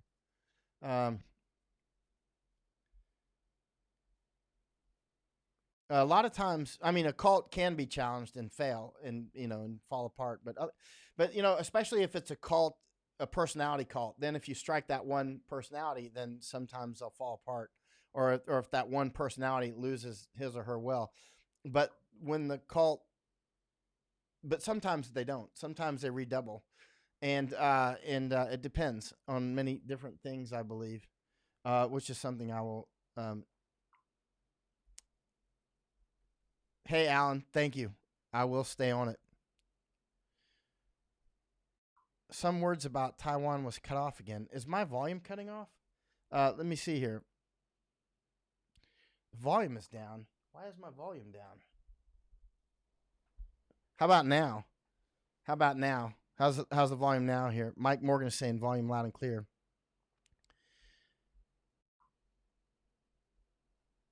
I'm Sardip is saying, I mean, they were a death cult, and I think they all died. Oh, did they? I don't remember that. I'm not exhausted. If you're talking about me, you're talking about President Trump probably. Ryan Kill, with the NBA canceling the rest of their season. How far does the threat of COVID-19 trickle down? Huge. This is huge. This is the biggest thing of your life, unless you're like 105. I mean, this is the biggest thing of my life easily. There's nothing that even comes close. 9/11 is nothing compared to this. You'll see. Okay, Josh, thanks. Let's see. Patricia Friedman, Shannon, she's maybe answering Shannon Armentrout. I agree. Stop everything for 30 days. Close the market. Close business. Stay home. No travel. No gatherings. I'm ticked that the PGA wasn't canceled. Just bringing problems to our community. Just hibernate for 30 days. I agree. If we do that, we can just halt this thing in its tracks. It's just like massive discipline for 30 days. 30 probably. It depends on, but it would reduce the transmissibility massively. Of course, it's going to very much damage our economy, very much. But right now it's going to do that anyway, but we're meeting it on the virus's terms. Right? At least we would be meeting the virus somewhat on our terms if we just lock down. Instead, we've been letting people, they're still coming in from Europe right now. And President Trump's left the flights open until Friday. Yep. And he's left the UK flight still open. This is all Band-Aids, man. It's irrelevant. It looks like he's doing something directionally accurate or directionally, it's too late, man. He's like showing up to a fire with one fire truck and it's half of Australia's burning down. And Jay Suker is a medical doctor. I'm wondering what you're thinking about this. All right. I cranked it up. Good. So, and I see my gain looks to be clipping. I touched my face. I see a red light clipping sometimes on my volume over here. So if it's clipping, though, it's going to make the sound bad for people with good sound systems. I just made another adjustment. Let's see. Is it still good? Is it still good? Is it still good, or is it clipping at all? Hopefully it should be higher for you now. Should be really good now. I hope that's really good. All right. And let's see. Better. Thank you. Thank you for warning me about it. Thanks, Amy, Matt, and Anita. Okay, good. Volume is good. Okay. Good. Okay. Ed is saying no clipping. I saw the red light clipping. I am the king of analogies. Thank you. Let's see. You know who used to say I'm good at analogies would be like Indians and Nepalese people. But some people don't like analogies, but they do. And I think with analogies often. Yeah. China is totally messed. And think about China's situation with this. China has basically shut down their economy, right? And a lot of people and now, like, look at the Italian economy. It's just flatlined. And the United States, our economy is obviously going to be severely hit. First biggest economy in the world. Europe is going to get smashed, is getting smashed. And so everybody together. So even if China is able to increase their production again quickly, which I doubt, but even if they could, who's going to be buying their stuff? And also the supply chain has got this big gap in it. So even if all of their factories started again right now, there's a huge gap in the supply chain. We're talking China is in a bad situation. They are in a terrible situation. And the United States we need to make fundamental changes in how we produce our pharmaceuticals and all of our production. At this point, it's time to decouple from China. Listen to Gordon Chong. I'm sorry, I say Chong sometimes because I'm in Thailand, and Chong is how you pronounce it in Thai language. Chong means elephant, actually, in Thai language. But Gordon Chang, super smart. Follow his Twitter. Read everything that he writes. Let's see. Everything needs to be made in America. Okay. Wei Sean is saying there's clipping. There was clipping. But most people aren't going to notice. Either your setup handles clipping really well to not distort, or the streaming software, Facebook, YouTube, is doing it for you. Actually, let me make another adjustment here. How is it now? Okay, that should not have changed anything. I hear dripping water. LOL, drip, drip. Yeah, you know what that is, Mike?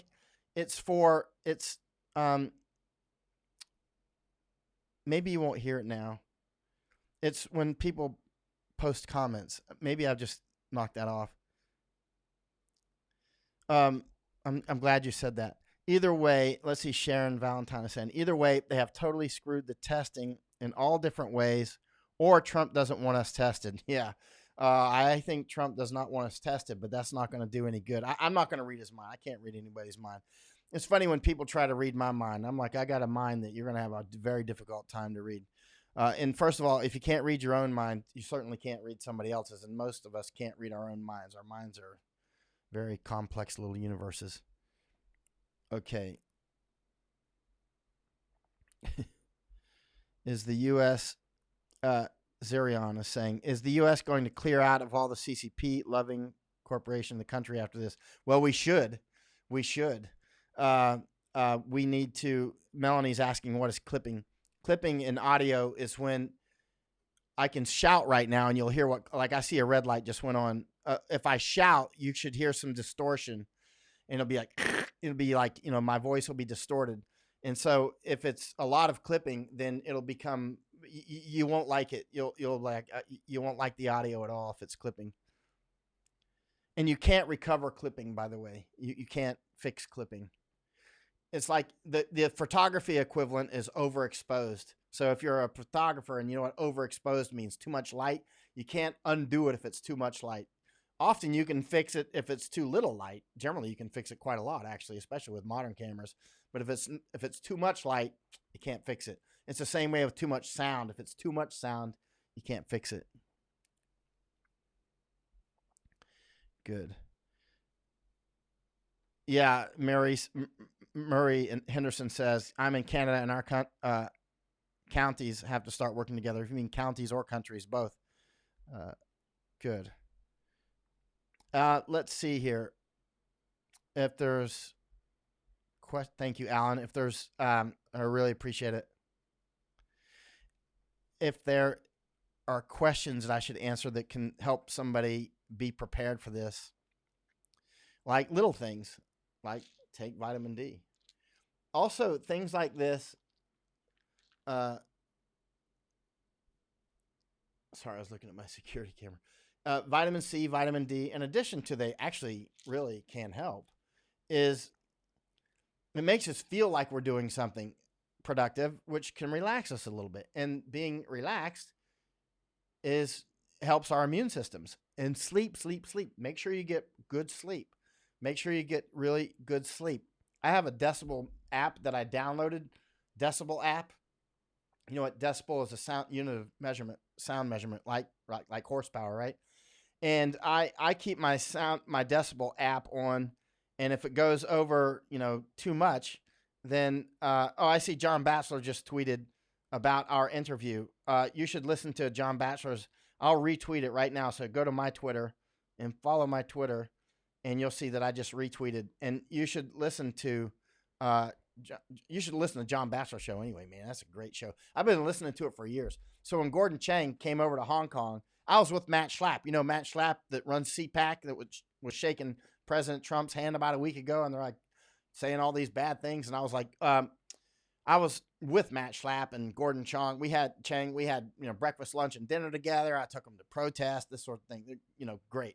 And but then in Hong Kong, Gordon used to live in Hong Kong.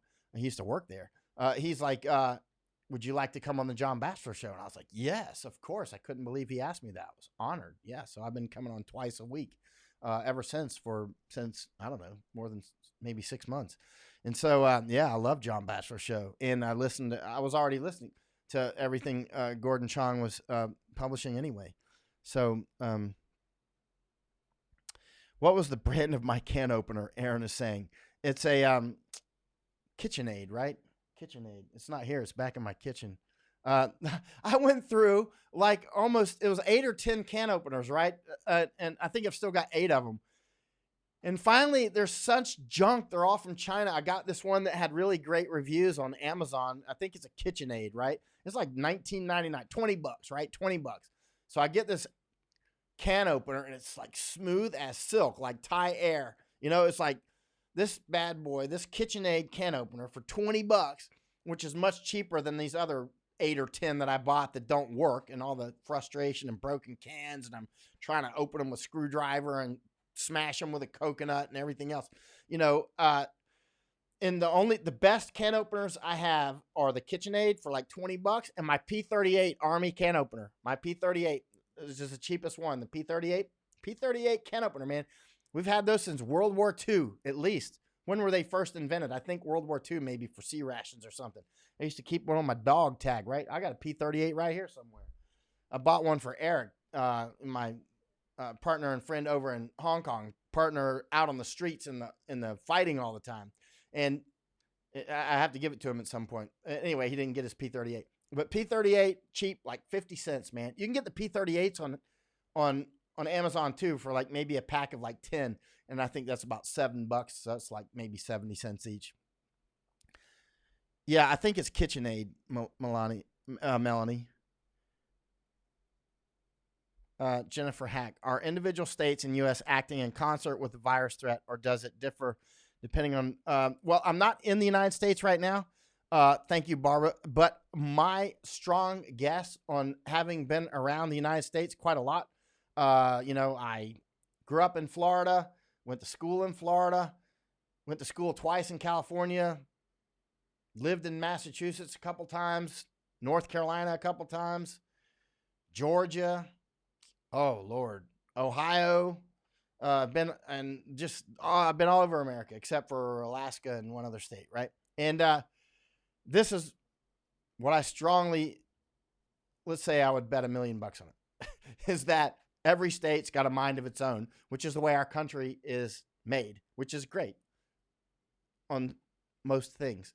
Because, we have to have independent suspension. Everybody's got their own realities. Alaska's got a different reality than Florida, than Hawaii, than Maine, than Kansas. We've all got different realities, different economies, different climates, different everythings. So, but it also can cause some problems at times. We all know that.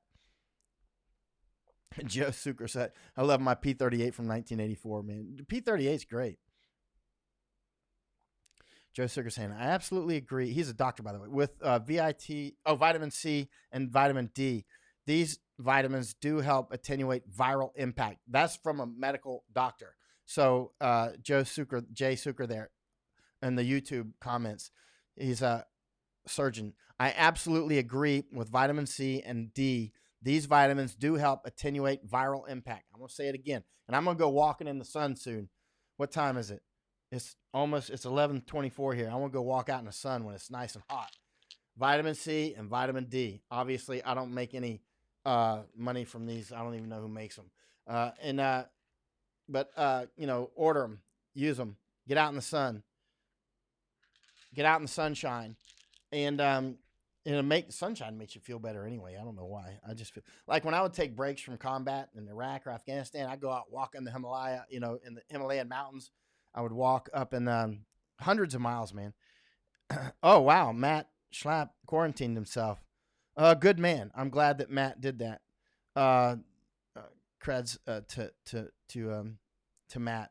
Martin Eric Collins, P-38. I love P-38, man. It works. I have P-38 and you carry it on your keychain. See, you're smart. Let's see, Jerry. I recently ordered a hand can opener from Amazon. It's basically a P-38 with a bottle opener attached. There are several, all made in Japan. Well, if it's made in Japan, it's quality.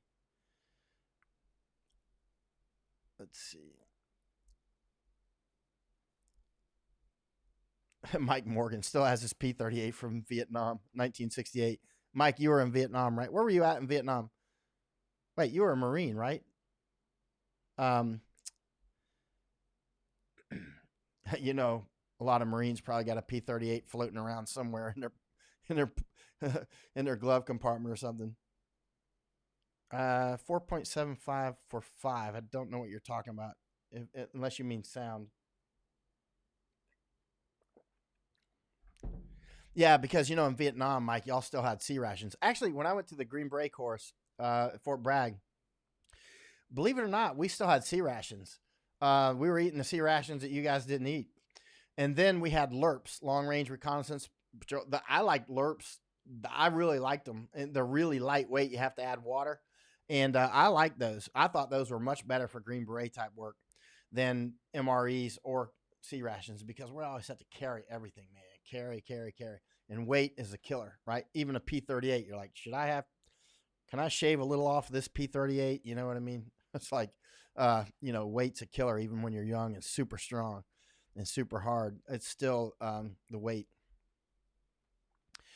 Joan Emerin Varabertra called a well-known hospital in Marina del Rey today asking for guidance on flu symptoms my son developed, and they refused to give any guidance on whether or not to go in for testing, kept saying they adhere to CDC guidelines and can't offer guidance. That's the United States.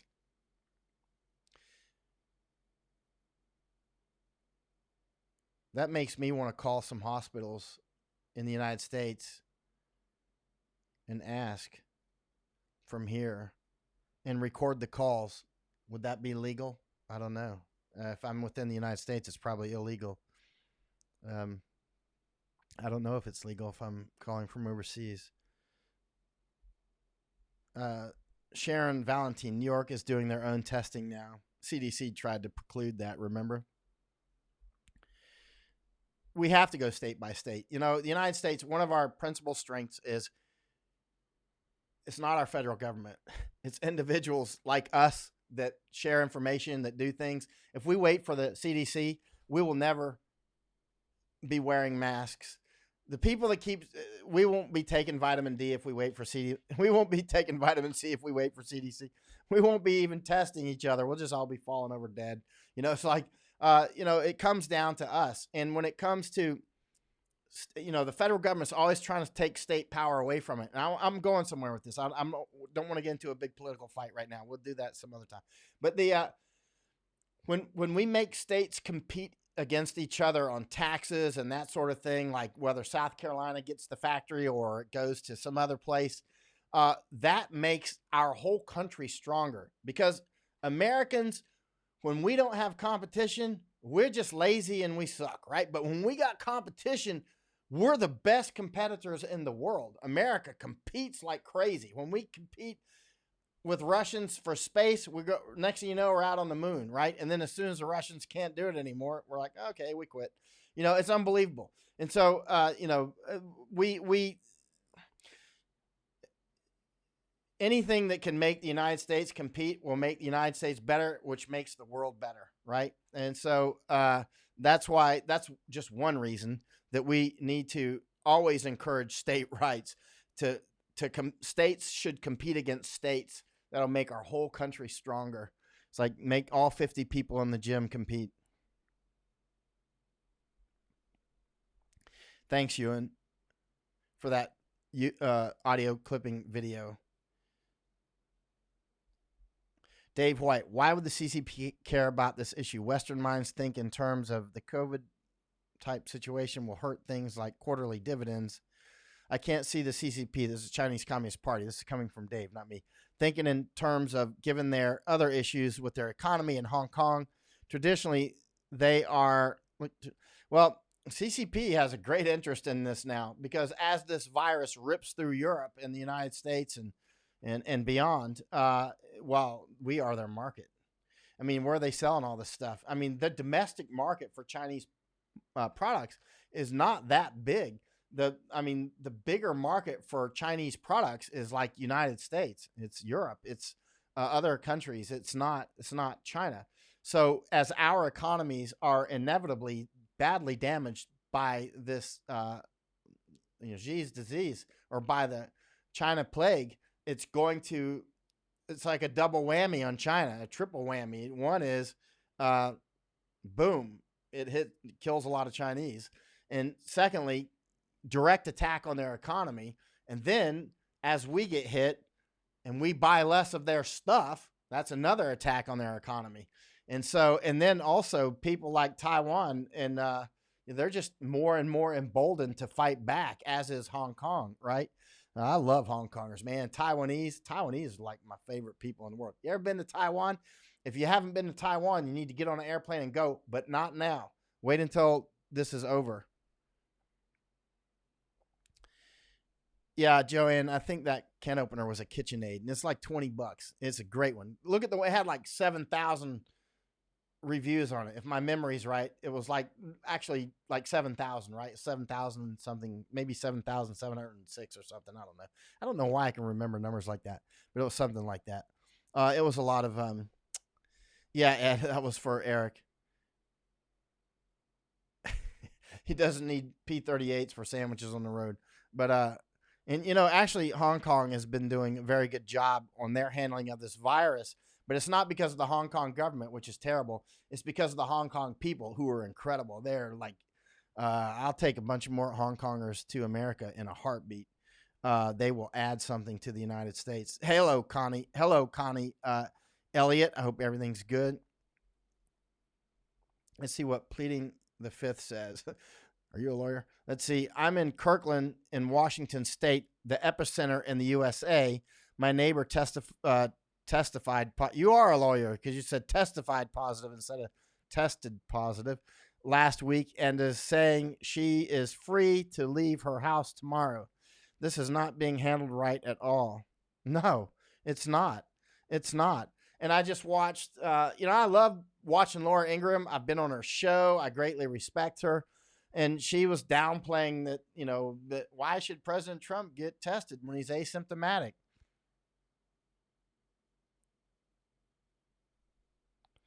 Mike Morgan was at Pleiku. That's Vietnam. A lot of serious fighting there.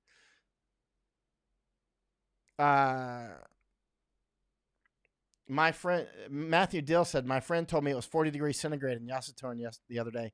Yasatorn is a part of Thailand and Isan, and I've gone out there. They have a huge rocket festival there, which is amazing. It's super dangerous, but it's a lot of fun. Ounces equal pounds. That's right. And pounds equal pain. Big discount on food. I don't know why anybody would be discounting food now. Let's see. Jerry Fowler, the Lurps chili corn tasted like chili flavored rocks. I liked it, man. Jerry, something wrong with you.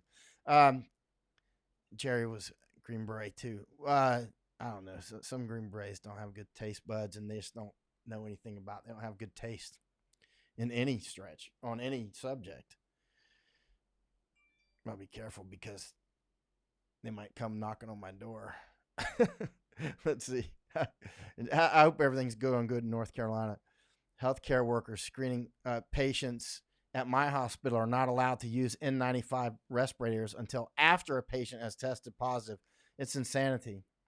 Let me read that again. Wait, what hospital are you at, Jay? Jay Mitchell says healthcare workers screening patients at my hospital are not allowed to use N95 respirators until after a patient has tested positive. It's insanity.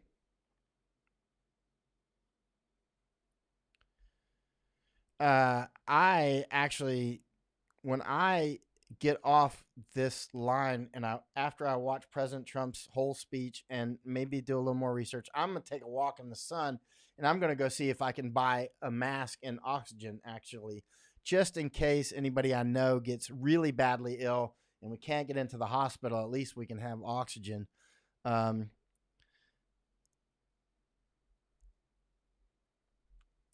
Connie Elliott saying, Connie Elliott's really smart. You should listen to Connie. She's on my YouTube right now. Connie says, depends on whether or not you're in a 1 or 2 party state, Michael. Actually, I see what you're saying. Actually, I should get Connie on as a guest sometime. I listen to what Connie says. She's super smart, as is her father. Let's see. Okay. Yeah, as Tony says, Tony Perello, if lab tests aren't available, and Tony's a medical doctor, hospitals are kneecapped. Let's see, what is Connie saying now? Quest Diagnostics and LabCorp now can test, but their criteria are still the CDC's. One of the big problems is that there's a shortage of reagents. Yeah, I was just seeing that. Some reagents shortage. So here we go again. So they can't make we're short on chemicals to make them work. Toy Stewart is saying, John Emmer, does he have a doctor? He might call a minute. Cheryl Bond says, legality of taping phone calls in U.S. depends upon the state. Some have a one-party consent, but some, like Nevada, require both parties to consent to the taping.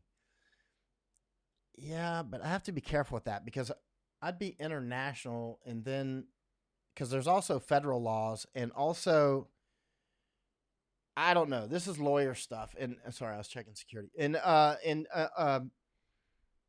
also keep in mind, if like I tape somebody in X state, right?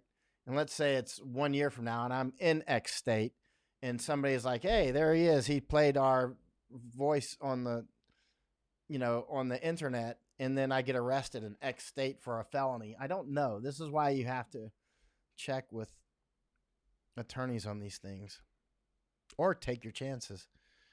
Sometimes I just take my chances. You know me, I'll run off to war. But you know me, I also take precautions. Like in my first book, Danger Close, I had a lawyer read the entire book cover to cover. And I said, is there anything in this book that's going to get me in trouble, like sued? Not just necessarily sued, but that I actually lose the lawsuit. There's a big difference. Oh, thank you, Alan. Let's see. He says, dang right. I say it like a Southerner. Yon, this is why I've been following you for years. I don't actually know what you're saying about, but thank you. Let's see what is Connie saying again. C. Elliott. There's a fairly famous paper in economics that addresses the whole state's competing issue, a pure theory of local expenditure by Charles Thibault. Can you do a link to that? Every time you send me a link, I can't read them all because sometimes you send me a link, it's got like 800 pages. You know what I mean? But when I do read the links that you send, they're always good stuff. They're always important because you have a good filter. You don't send me BS. Let's see. Please hit my Patreon, Alan. I hugely appreciate it and hugely need it. Actually, let me see if anybody supported me. There's been about 5 people supported me today, and 2 dropped off, and 1 threatened me. Not physically threatened me, but she didn't like the things that I was saying. Oh, I see it, Alan. Thank you very much. I see it. I see it. So yeah, so about 6 today, minus 2. Oh right. Good. I'm gonna send out thank yous later. Let me stay focused here. Hey Barbara, let's see.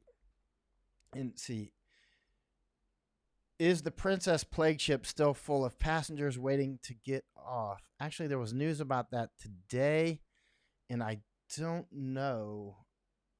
It was in the harbor, right? I don't know. I don't know. So I'm gonna switch safety on and run silent on that. Should be easy to figure out.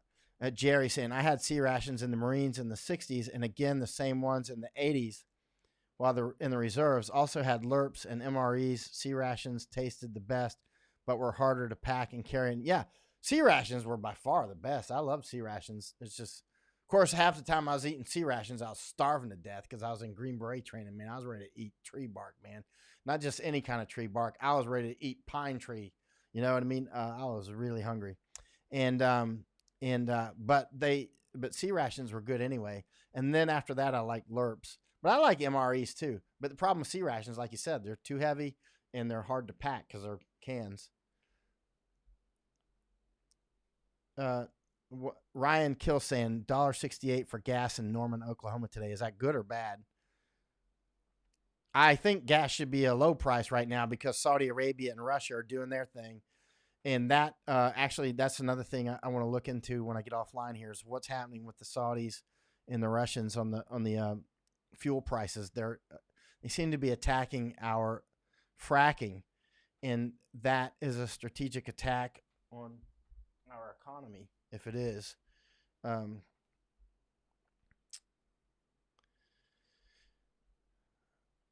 Let's see. Connie Elliott is saying, when my husband visited Taiwan, he told me he didn't want to come home. Yeah. I love Taiwanese people. Taiwanese people are fantastic. They're like my favorite people in the world. And there's a lot. I love Thai people. I love Hong Kongers and Japanese. There's something about Taiwan. It's just, I just feel so safe and comfortable. But I feel safe and comfortable in Singapore too. And I like Singaporeans too. I like most of the countries I go to actually. Except India. India is a love and hate. Like one day I'm like, I hate India. And the next day it's like, I love India. India is the one country that hits my love hate button. I didn't like Iraq as much actually either, but I like Afghans. Afghans are. I'm not saying I don't like Iraqis. I didn't get along with Iraqis as much as I do with Afghans. Like I get along great with Afghans. Like if there's an Afghan here, I'll be like, "Oh, Afghan, let's talk." You know, I'll talk until he gets tired of talking to me. uh, Aaron says she ordered it $12.99 and the price in the P38 too. My good P38s are great and they work, man. They're super reliable and they're easy to use. But I can't believe you got that can opener for $12.99. It was like $19.99 for me, man. It's a good can opener. It's so, especially after you've had these crappy can openers and then you get one that's so good. You're like, wow, it makes you just want to go. I was joking the other day. I was like, it makes me want to open all the cans in my cupboard just to, because I've been dealing with all these crappy can openers so long. And finally I got that KitchenAid, man. And I was like, wow, this is how I remember can openers. This is how I remember my grandmother's can opener. My grandmother didn't mess around. She had like a old skillet, you know, these old skillets that are like people been using it for 400 years or something, made out of cast iron. And it's like super, super good, better than any Teflon. Man, I wish I had one of those. I wish I had one of those good skillets. Man, those are good. But and my grandmother's like, don't use soap on it. You don't need soap on that skillet. Everything my grandmother, a lot of things that my grandmother told me, I thought were just completely wrong. And then, because I was a little kid, and then I got older, and then as the years progressed, I'm like, everything she told me turned out to be right. Like everything, it's like be careful for rattlesnakes. You cut their head off, and a rattlesnake can still bite you. You're like, hey, Granny, how can a rattlesnake bite me when its head's cut off? She's like, don't you sass me, boy. I'm telling you, a rattler can bite you with its head cut off. And they can. She was right. A rattlesnake really can and will bite you with its head cut off. Look on YouTube. Granny was right. She was always right. I should have recorded everything she said. Let's see. Zarian is saying, I'm living in Hong Kong and not sure if we had enough masks to last. Look, we got to MacGyver everything. Use Hong Kongers. You're super smart. Find ways, like vacuum filters or whatever, or gauze or something. It's obviously anything that just keeps the juice off of our face is a start, right? Like even this, I wear long sleeve when I go out because, if somebody's spit hits my arm, it doesn't get to my arm, it hits my shirt, and then, it dries off. And the scientists are telling us as soon as it dries, it's deactivated. They say deactivated for virus because there's that philosophical argument whether or not they're actually alive, which I'm not going to get into that. But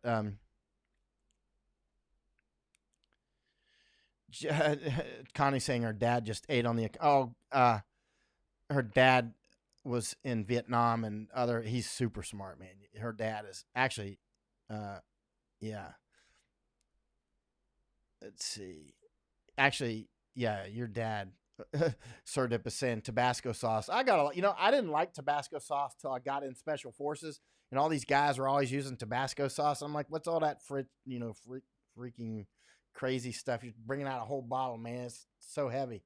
It's like, I'm telling you, as strong as I was and as fit and hardcore, a bottle of Tabasco sauce, I would have to sit and meditate on that for an hour before thinking about taking that with me on my back, right?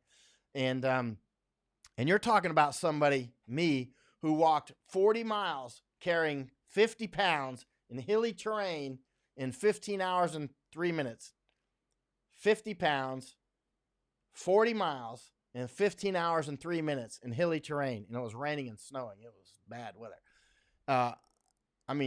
I could rucksack. We call it rucking, right? I could ruck. I was never a good runner, but I could ruck with the best of them, right? Before I would think about even carrying something like that extra in my rucksack, or even an ink pen, even one of these, I would be like, can I get by with half of this pen? You know what I mean? And these guys would bring Tabasco sauce to the field. I'm like, what in the world is wrong with you people? And these are Green Beret types. Some of them are ex-Rangers and stuff that are like ounces, make pounds, pounds make pain. And but anyway, I started trying Tabasco in the Army, and finally I was like, I like this stuff. So now I got like 10 of them, man. They call it hoarding, but I bought it so far in advance. That way, if I run out of food, I got plenty of Tabasco to put in my rice and other things. I got a lot of beans. See what Ron says. He's up there, way up north, out in the high country. Because food can go bad, so they are dumping their inventory, I suspect. Who's dumping food? You know me, I'll eat stuff way after the expiration date. I'm like, expiration date. If it's not stinking up the house, or if the can doesn't explode, if the can pops when if the can's got high pressure in it, you need to throw it away. Botulism, wash everything. If you take your clothes off, wash your clothes, take a shower. Botulism don't play.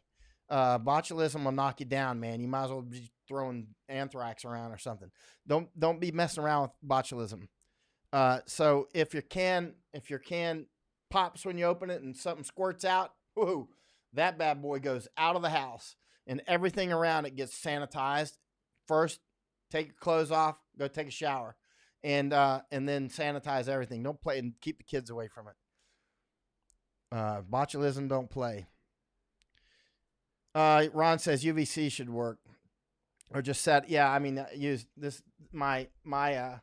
This uses my water. This makes UVC at 254. Right, actually 253.7, I think, nanometers. But you just take this. You just press this button right here. Take this thing off. And you put it in, you put it in your water. And I'm not going to do it. Well, I'll do it. I got coffee here.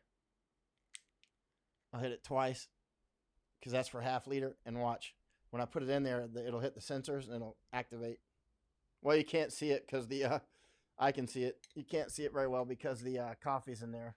So right now it's killing any virus or deactivating virus and killing bacteria in my coffee. I don't know if you can see the light. Oh, you can see it, right? But watch, I'll take it out and then it'll go off. Goes off, right? Now I got to wash that thing. Got coffee on it. All right. So get one of those and get a Catadine filter wherever mine is. And also, I always have these Chem lights, man. I always have these Chem lights. I'm a big believer in candles, Chem lights, and batteries. I got extra batteries and all that. You can keep if you open a Chem light, I'm not going to open it now, but if you open a Chem light and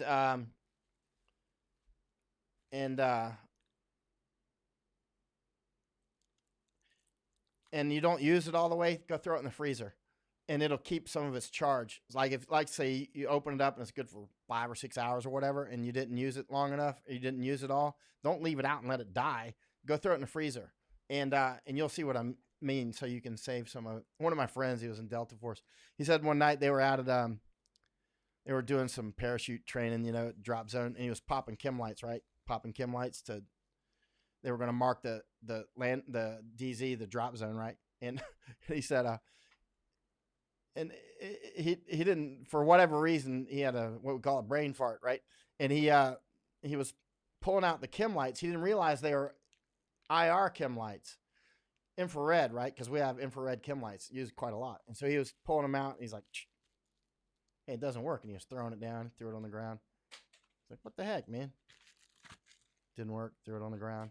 And he's like, aircraft came over and kept right on going. He's like, what's going on? He's like, the aircraft's like, your panels are scrambled.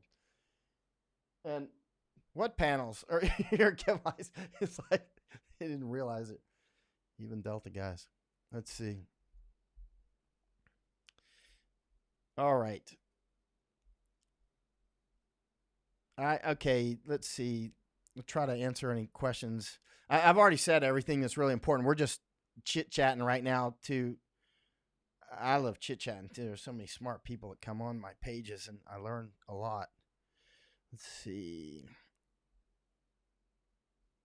Yeah, change the batteries in the Chem lights. Go get the keys to the drop zone. Change your compass batteries. Go down to S4, which is supply, and get you some compass batteries. Let's see. I have a big chili bush going off. Jennifer Haxine making pesto from basil chili. I got some yesterday, and also using because I'm actually still going to the store to check how everything's going, and I'll go dressed up and with my stuff, and then when I'm there, I was like, well, I'll get a few more things, but I don't really need. Did I get a new one? If you're talking about uh, the this, Alan, yeah, I did actually, because here's the old one. That's the old one that broke. So I sent an email to Catadine last week or so, and they sent this one free. So the yellow one was the one that stopped working, and I told them, I was like, "Hey, your SteriPen stopped," and they sent this green one for free, and they paid for the shipping too. These are great, man. I don't know if I've ever had a waterborne illness, and I go to the wildest places, man. I go to really wild. I go to India, and Nepal. Man, I spent a year in Nepal. I spent 10 months in India. That's like 2,000 years in any other country. India is, anyway. Yeah, I like chit-chatting anyway. There's so many interesting people come on here from all over the world. We get people coming on from just everywhere. I wonder if there's... Have I stopped using cash? Actually, I used my cards more recently because I don't want to touch cash, and probably for the reasons you're thinking. I think it's a good idea to slow down on cash, even though my cash hasn't touched much hands lately. Then when they give change back, it will have, and I don't want to take that into my house. And so, Serdip saying Catadine has a deal whereby you buy that water sterilizer, and if you wear it out, they replace it for free. Well, they replaced mine for free. I was just like, they sent it to me, man. They paid for it. It came from Singapore, I think, and didn't pay a dime. So I just keep that one as a souvenir. But I use the filter. Where's my filter? Here's the case for it. But anyway, I use the Catadine pocket filter, which is here somewhere, and I've been showing how to use it. And so I don't see where it's at. It's around here somewhere. But the Catadine pocket filter is the one that I use the most. And then there's other times that I'll use the SteriPen. And that's like, let's say you're in a country like Thailand. Thailand has the water will be clean coming out of the tap, but I won't drink it without purification. But I'll take this out and hit it. But I know it's been filtered. I'm sorry, I keep looking at the screen instead of the camera. I know it's been filtered, but I'll take it and go ahead and put a SteriPen in it I don't need to at home because at home I got all kinds of clean water. But if I go to a hotel or something like that, that's when I'll use this. But I don't need my other filter usually. But in some places like India, I'll filter even the bottled water, or at least I'll hit it with a SteriPen at a minimum. Hit it with SteriPen. But if it's a bad situation, let's say you're in a Katrina type situation, a hurricane that wiped out New Orleans and all that sewage water's everywhere, so you got all these viruses in the water. In North America, water doesn't normally have virus. Sorry, I was checking security. Water doesn't normally have viruses in it. Water doesn't normally have viruses in the wild water in North America. However, if you have something that causes, a flood, earthquake, tornado, all of a sudden we got sewage out in the water, then you can have viruses in the water. And that's when you need to go, because remember, those pocket filters won't actually get viruses out. So then you can still filter it. And after you filter it, not before, filter it first, then hit it with this. And the reason why you'll filter it first is because, well, one is get anything out of there you can get out with a filter. And also you don't want any cloudy water, because cloudy water attenuates the UV at 253.7 nanometers, right, for these things. UVC. Those are great. I don't think, to my knowledge, I've never had a waterborne disease. If I did, I didn't know it. Leia's asking, can I show my water purifier again? Oh, there it is. Yeah, I can. This is the one I use, Katadyn. But they haven't made the blue one since 2004 or 2005. Katadyn told me that last week. And now it's the same one. It looks just like this. It's called a Katadyn pocket filter, right?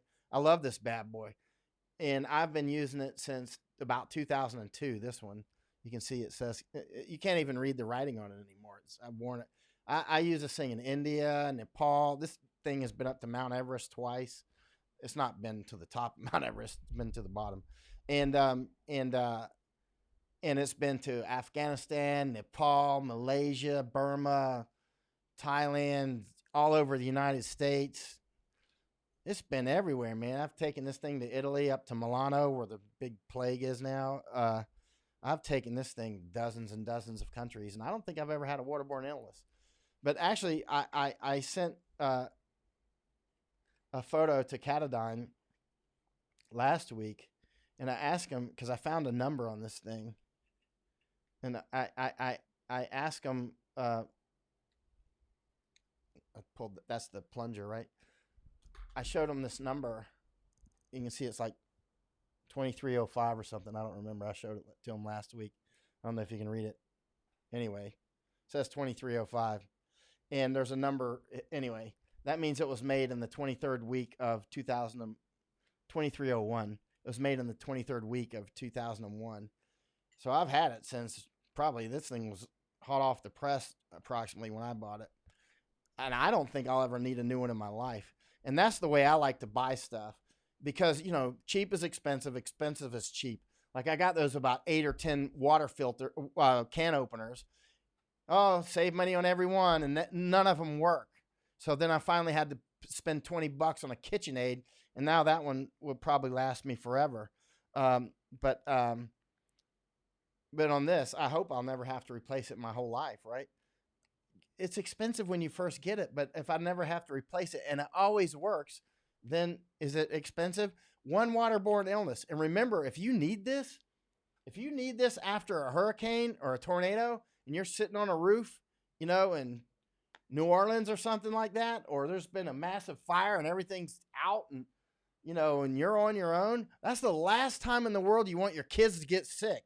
The last time in the world you want to get sick is when, you know, your city just got wiped out, or there's a Wuhan virus going around and the water's out because the infrastructure has failed in the United States. Remember, I've been saying since January that our infrastructure could fail from this in the United States, and it very well could. And I don't mean like 10% chance. It's some I think much higher chance than that our infrastructure could fail, if not across the United States, at least in limited places.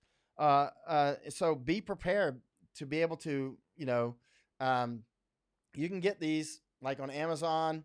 They're about $300 or $400, but this thing has lasted since about 2002 for me. And I almost killed a cannibal with it one time. I don't know if I was going to kill him, but this is solid, man. But anyway, yeah, highly suggest get that and get a UV as well. And then you never have to worry about it again, and you don't have to worry about your kids getting sick from the water anyway. Alan McCullough saying, yes, American churches are the greatest spiritual force on this planet. Prove me wrong. Well, I can't prove you wrong, but I can tell you one thing. Every time I see a disaster, and I've said this like 20 times or more, churches flood out to help. You know, people make fun of them until they need them in a disaster, and they always come out. And I'll say it again. You donate $10 to the church, and probably 9 of it's actually going to hit the target. They got admin too, like everybody else. But you but you get taxed $1 million by the U.S. government, and probably $10 of it will hit the target, you know, like Haiti, right? But the churches and also Sikhs help out a lot, and Buddhists here in Thailand, they come out of the woodwork and help when there's disasters, and the churches do here as well. Leigh is saying Amazon is out of them. Other places have them. They're probably out of them because I keep saying to get this. I should tell. I should have made a deal with Katadyn, huh? But I'm saying this without. I don't get any remuneration for this at all. Let's see. see what Connie says. We can't even see the numbers on your filter on the camera. Too much light on it. Sorry about that, Connie. Anyway, I mean, it doesn't matter. It's just a stamp on when the filter was made, which was made in June because it's the 23rd week of 2001. What's the 23rd week of 2001? That would be in June, right? 23rd week is in June, right? I don't know if my math is right. Let's see. You're welcome, Sherry. Connie saying, with your talk about infrastructure, you are making a great case for moving out of cities. Oh, yeah. Oh, yeah. And I've got all kinds of water stacked up here and all kinds of preparation for that. Yeah, actually, Tony's saying REI in Seattle carries it also, this water filter, and they are sold out. I was wondering if I got this from REI. What's that store down by the rivers, by the River End restaurant over in Nantahala Gorge, River's End restaurant? Because I think that might be where I got this from. I might have got this by that store by the River's End restaurant in Nantahala. Maybe. Where did I get this from? I don't know. I got it like before I went to Iraq and Afghanistan. Like a year in Nepal with that, and 10 months in India. Cannibal hunting, whole works, man. All right. Bye, Wayshawn. And, well, Rick Grover's asking, why, from Overland Park, Kansas, why hasn't Thailand exploded in cases since it's close to China and a vacation spot? Well, that's a very, very good question. And Gordon Chang and John Batchelor and I were all talking about it today on the John Batchelor show. And that's a big question. And John Batchelor was saying, well, maybe it's because of the heat. And John was asking me how hot it is here. And I'm saying it's like Florida, except for southern Thailand, it's like Cuba, really hot, right? And so you might think it's because it's hot. But then Gordon Chang accurately says, yeah, but look at Singapore. Singapore is even more south than Thailand, right? And Singapore is still having cases come out. I think it's different reasons. I think one is, I think there's some cover up for starters. And I think a lot of it's being reclassified to normal flu. But there are a lot of steps that are being taken. For instance, in the last 48 hours or so, some of the major Thai banks are no longer even exchanging currency like like dollars or whatever to Thai baht, right? Or whatever money you come in with, like euros. They're not even exchanging it now. And a bunch of the foreign exchange people that work in the foreign exchange, the Forex places, they change euros to Thai baht or whatever. They've been given 14 days quarantine, paid quarantine. I'm not sure if all the banks are given paid quarantine. And yeah, and it could be different strains, Josh is saying, because there is at least L strain and S strain, they're saying. And the L strain may be worse. But let's see what the scientists are saying on that. They're obviously trying to work it out as fast as they can. And actually, Jennifer Hack, I still have a Trangia stove from scouting 1991. Oh, those old stoves. Like I got a stove. I got all kinds of butane. And if you make sure you got enough butane and propane or whatever you use, maybe both. Because that way, if and when the electricity goes out, sooner or later your electricity is going out anyway. Not necessarily from this, but from something. It just happens sometimes. It's great to have gas around that you can use. Sort of. Do you have to replace the filter inside after a while, or just wash it out? Oh, I'll tell you. I will show you. He's talking about the filter. Okay, I just screwed off the bottom part, right? You can hear I was just unscrewing that part, right? And now I will take the filter out. That's the filter. It's this ceramic filter, which I believe is embedded with silver iodide, right? But you can see it's got somewhat of an hourglass shape because I've used it so much. But it comes with calipers, which somewhere along the lines I've either lost or maybe it didn't come with calipers when I first got it. I don't remember. But if the calipers reach a certain point, then you need to change it. Like so you put the caliper. But somehow I figured out how big that should be. And I don't remember how I figured it out, but I figured it out. And then I did the normal pi, formula for the circular, or for the, circle. And then I measured it. And then mine still has plenty. I don't need to change my filter yet. And at this rate, I may never have to change it for my whole life. I mean, I say I put 1,000 gallons through it, but it's probably a lot more than that, actually. These massive, incredible pecs that I've got, I made it. Some of that was from this. All right. Let's see.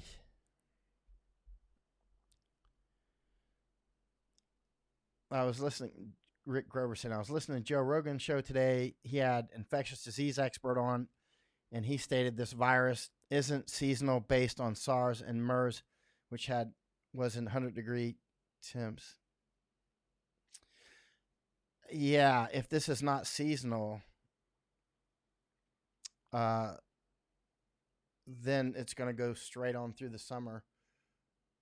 And there's a lot of things about the seasonality. You have to listen to the infectious disease experts. There's a lot of parts to this equation. There's the heat is one part. There's another thing that people are outside and they're doing more social distancing, right? And then there's another part that vitamin D seems to have a serious effect, and doctors have known that for like over a century, right? Vitamin D, Delta. Vitamin Delta. Get it. And I have vitamin C. I take both. And I'm not advertising for them. I don't even know who they are. But I also get out in the sunlight. And so, yeah. Okay. Alan Thompson saying, Tom Hanks and his wife are in Gold Coast Hospital, Australia with the China plague. Huh. Yeah, vitamin D for Delta Force. Take your vitamin D for Delta Force. Sorry, Delta Force are really incredible folks. Let's see. I just froze up, Debbie said. Uh-oh. I hope it's okay now. Alan Thompson saying Tom Hanks and his wife are in Gold Coast Hospital in Australia with this. And as I've been saying for a while, as soon as some famous people get it, then that's when people will start to take it seriously. And as soon as somebody super famous dies from it, which will be soon, that's when people will take it very, very seriously. It won't be too much longer, and famous people will be dying from this. And then people will go, oh, it's that serious. Yeah. But, when non-famous people die from it, it can still get swept out under. Thank you, Alan. I'll keep it coming. Mike Morgan, have they canceled the Olympics yet?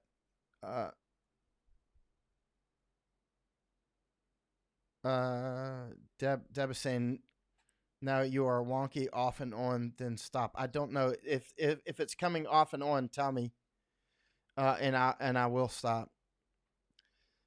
Okay. Keith Weissglass is saying over 90% of the vitamin C components sold in USA are manufactured in China. I believe less than 3% is American made. I've read something like that as well. So much of our reliance on China is unbelievable. It's like, yeah, actually, I have multivitamins too. I was just taking it one step at a time. Get people taking vitamin D and vitamin C. And but I take multivitamins now. I don't always take them if I'm eating really, really well, but which I do generally eat very, very well unless I'm fasting.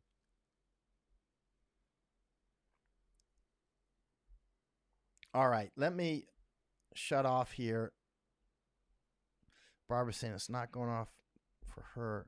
Let me go ahead and shut off here. I've got a lot more studying to do, and I want to see the president's full speech, not that 30 seconds where he cuts off Europe but doesn't cut off UK, which the British will love. They'll be like, yes, because UK is not Europe. Let's see.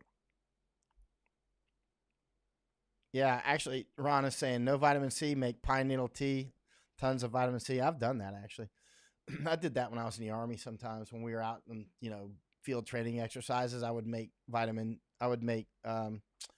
pine needle tea. It doesn't taste very good, but I wanted my vitamin C. I would do that in the Army pretty often, actually. Let's see. Adam Rogers. Sorry, had to tune out for a bit. Your comment on my Oakland, California comment yet? I didn't see what you said about Oakland, Adam. Can you publish it again? And I'll stay on until you do. And then I'll answer it, and then I'll go ahead and shut off. Dana, vitamin C is scarce, also selling out, and prices are skyrocketing. By the way, on canceling the Olympics, there could be insurance reasons behind that. Like, for instance, let's say the World Health Organization, who finally called this a pandemic, despite it's obviously been a pandemic since January when I was been saying it. There might be political and economic reasons for not saying that. For instance, a friend of mine, she's a filmmaker. She said that Cannes Film Festival still hasn't closed this year yet because of insurance reasons. She sent an article. If they cancel it themselves, insurance won't pay for it. So they're maybe, I don't know, maybe they're waiting for the government to order them to close. I don't know. Let's see. Adam Rogers. Okay. We're supposed to go with my family to Oakland, California for a funeral. If I'm saying it's not a good idea, do you have any more advice on that to help me explain to other people in my family? I would have to know your family situation. My general thought would be to keep it.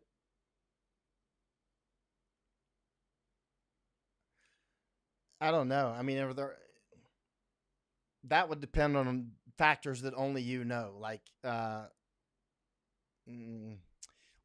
fact that I'm even hesitating so much should tell you how much that I think it's a bad idea to go in a lot of extra public places right now. It depends on some things that only you can answer. But I can tell you one thing: I would not be getting on airplanes to fly overseas right now at all. It would have to be a hugely important reason for me to get on an airplane to go overseas right now. You know me, I'm a war correspondent. I'll get on to do that sort of stuff, but I'll be wearing a Tevex suit or that sort of thing and wearing a mask and everything and gloves and still taking a chance. But there you go. And Can Vit is saying, no word on my HIV DNA question. I don't know what your question was. Let's see. You're not panicking, Adam, to be concerned. You're very smart. And soon, a lot of people that have called people like us panickers or whatever, look, none of us are panicking. It will be, and it won't take much longer, just a couple of weeks. And they'll see, certainly not more than a month, and people across America will go, oh, I get it now. Yeah, you get it. Did you go shopping? And remember, if you don't have ammunition and you're in the United States, you need to have already stocked up. And if you've waited this long to get ammunition, you're wrong. Do 50 push-ups and then go get your ammunition, because this could really go badly when police can't come to work. What's going to happen? Iran apparently, I'm sorry, I'm looking at security. Iran has apparently released about 70,000 prisoners, unless that's changed. And Italy apparently is having riots in prisons now. What are we going to do in the United States when this sweeps through prisons and when guards don't show up and when we don't have deputies out on the streets, when we don't have police on the streets, when we don't have firefighters out on the streets? What are we gonna do? What are you going to do when it's time to call 911? We've seen what's happened in the LA riots. We've seen what's happened in Liberty City. We've seen what's happening over and over and over and over and over and over again in the United States when there's no law enforcement at the end of 911. And even when there is law enforcement, you are on your own. So keep that in mind. So that's why I would not... I would not want to separate myself at this point from my strong point in the United States. I would want to consolidate family and be at the place where you want to ride this out. And if anything is taking you away from that hard point, it shouldn't be very far. I would not, for instance, get on an airplane and fly across America unless it's something extremely important. I love Barbara says, she quotes somebody, those who panicked early don't have to panic today. I love it. Yeah. Oh, she's saying that's a quote from somebody in the Black Swan. Let's see. Okay. You're not panicking, Adam. You're just smart. And sometimes smart sounds like panicking. Sometimes smart sounds like sky is falling, right? But it's not. You're being very smart. Let's see. Ken Veit is asking, what have you heard, if anything, that this virus was weaponized and contains HIV DNA? I don't know. I've seen that. I've seen it. I don't know. That's what we're going to have to ask scientists about and then sort through which scientist we believe. But I don't know. I mean, whether this was an act of God or an act of China or somebody else is unknown to me. It is kind of a coincidence that it happened in Wuhan, where their high security biological research facility is located. Coincidences do happen, but I don't know. And I would not put anything past the Chinese Communist Party. Diana Parker Shermer is saying, Dr. Hatfield on War Room Pandemic said that doctors may try HIV cocktail drugs to combat the virus against weakening the immune system. Makes sense. I've watched all those shows, and I've read Dr. Hatfield's book now 2 times, and I've studied it. Actually, I've read it completely through 2 times, and I've studied it as well. It's a book that's worth reading. 3 Seconds to Midnight, and it's very interesting.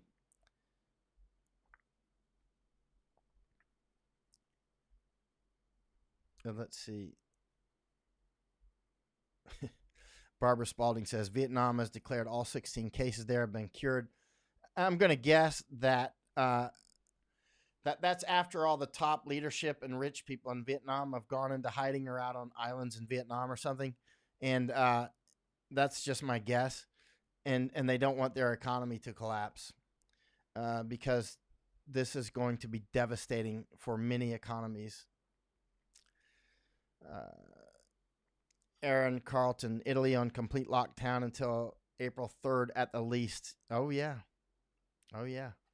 And had they already done this before, which we should be doing now, then Italy would not be in this situation. And then, well, the political aspect to that is, look what you did. You damaged our economy by locking everybody down and nothing happened. Or you didn't lock us down and you smashed our economy and X thousands of people died. And that's what the United States is facing now, too. If nothing happens, well, something is happening right now. And it's going to be big very soon. And it's too late. It's too late cutting off flights to Europe. Whatever, man. It's like, all right, you shot them full of holes. We'll plug you up full of a few holes here. Yeah. Well, even if this, as Connie says, Michael, even if this virus is not a weapon, it missed a good chance to be one. Yeah. Well, let's also think about this. If you are Al Qaeda or ISIS or somebody like that, or just a crazy person, it's very easy to weaponize this at this point. You just go get sick or get some of it, or get sick is one way to do it, because especially if you're the kamikaze type, and then you just go spread it everywhere. Right? You go to the political rallies that people are not canceling in many cases. You go to things like that and you spread it as wide and as far as you can among the most wealthy and powerful people you can. I mean, that's what is too simple. I mean, this is very simple stuff. So even if wasn't weaponized to begin with, it can be now. And it's hard for me to imagine, knowing the sorts of imaginations that ISIS and Al Qaeda types have, that they have not thought of this, because they think of everything like this. They are very imaginative people.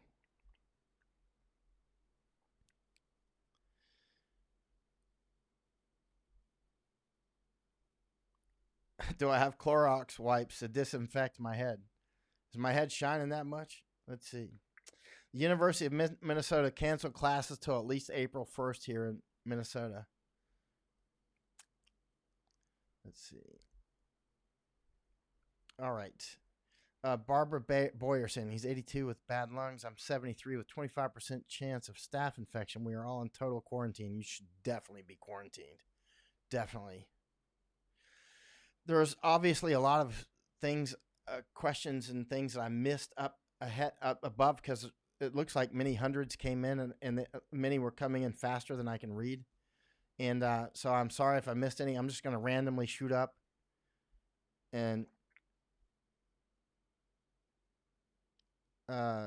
Mike Morgan asks, is that me in the picture frame behind me? No, that was a soldier after a mission in Basra, Iraq. British soldier. You got danger close, Melanie says. It's a great book. I wrote it. And you can see in that book somewhere I say that in 1999 is when I published it, that, we haven't seen the end of communism yet. That's when a lot of people were like, we've seen the end of communism now. And I'm like, I don't think so. I don't think so. All right. Shooting down to the end, Ron Reese. Vaccines for SARS have killed lab animals when exposed to the virus. Okay. All right. I'm going to go ahead and let's see what Connie said here. Companies in the U.S. are telling their employees to not travel. And conferences are being canceled. Also, universities and public schools are going to distance learning. They should. U.S. in Gunner, must be U.S. Navy Gunner. I just ordered Sterapen Adventurer Opti UV personal water purifier from Amazon. Smart. Good move. That's this one. And also get the pocket filter as well. But everybody's saying these are sold out. Probably because I keep telling everybody to buy them. But also even back order one of these. And then with these two, you should never have to worry about water again. Even if you're stuck on a roof after Katrina in New Orleans and all that crappy water is going by, you should be fine as long as it's not salty. Let's see. Okay. I'm going to go ahead and shut off for now. Oh, Serdip, I tried to find the soldier I tried to find his chat because I saw him on the chat, but then when I searched through for all over the place trying to find his comment so that I could send him a message, and I didn't find his comment.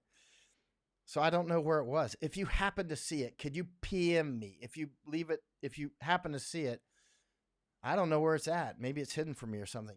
But please private message it to me. But if you leave it in the comments, I won't necessarily see it, even though I try to go through and read the comments. Yeah, I saw his name was Mark, but I didn't see. I was looking for his comment to send him a message. You said you were serious about the cast iron skillet offer. I didn't see what you said about it. I just ordered a Sterapen. Let's see.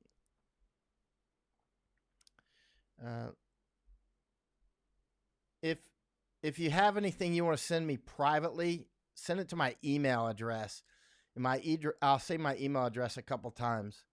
It's michael.yon@gmail.com. That's my private email address. It's my name. I'll write it down.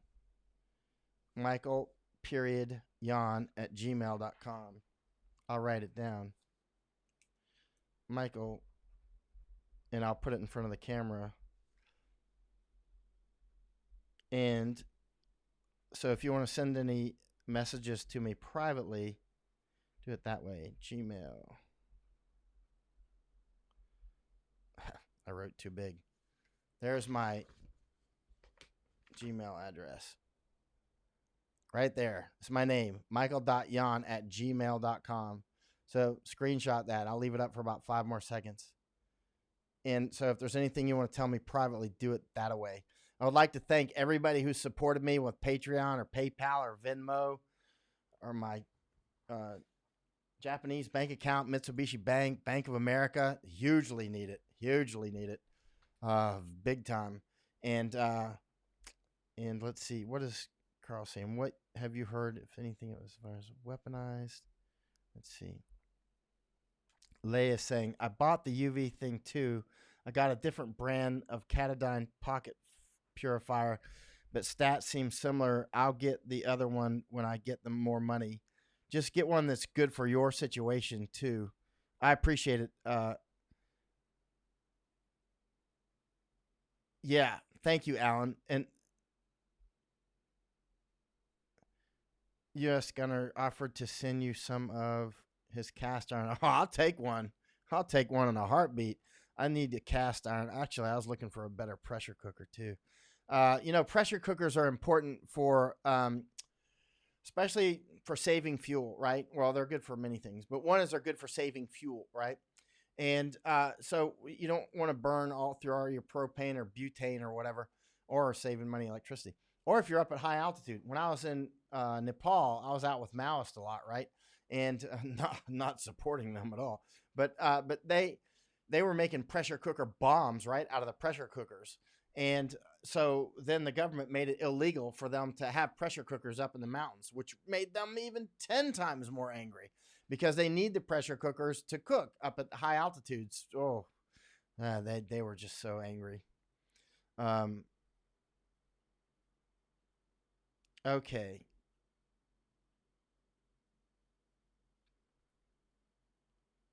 All right. I'm going to go ahead and shut off for now.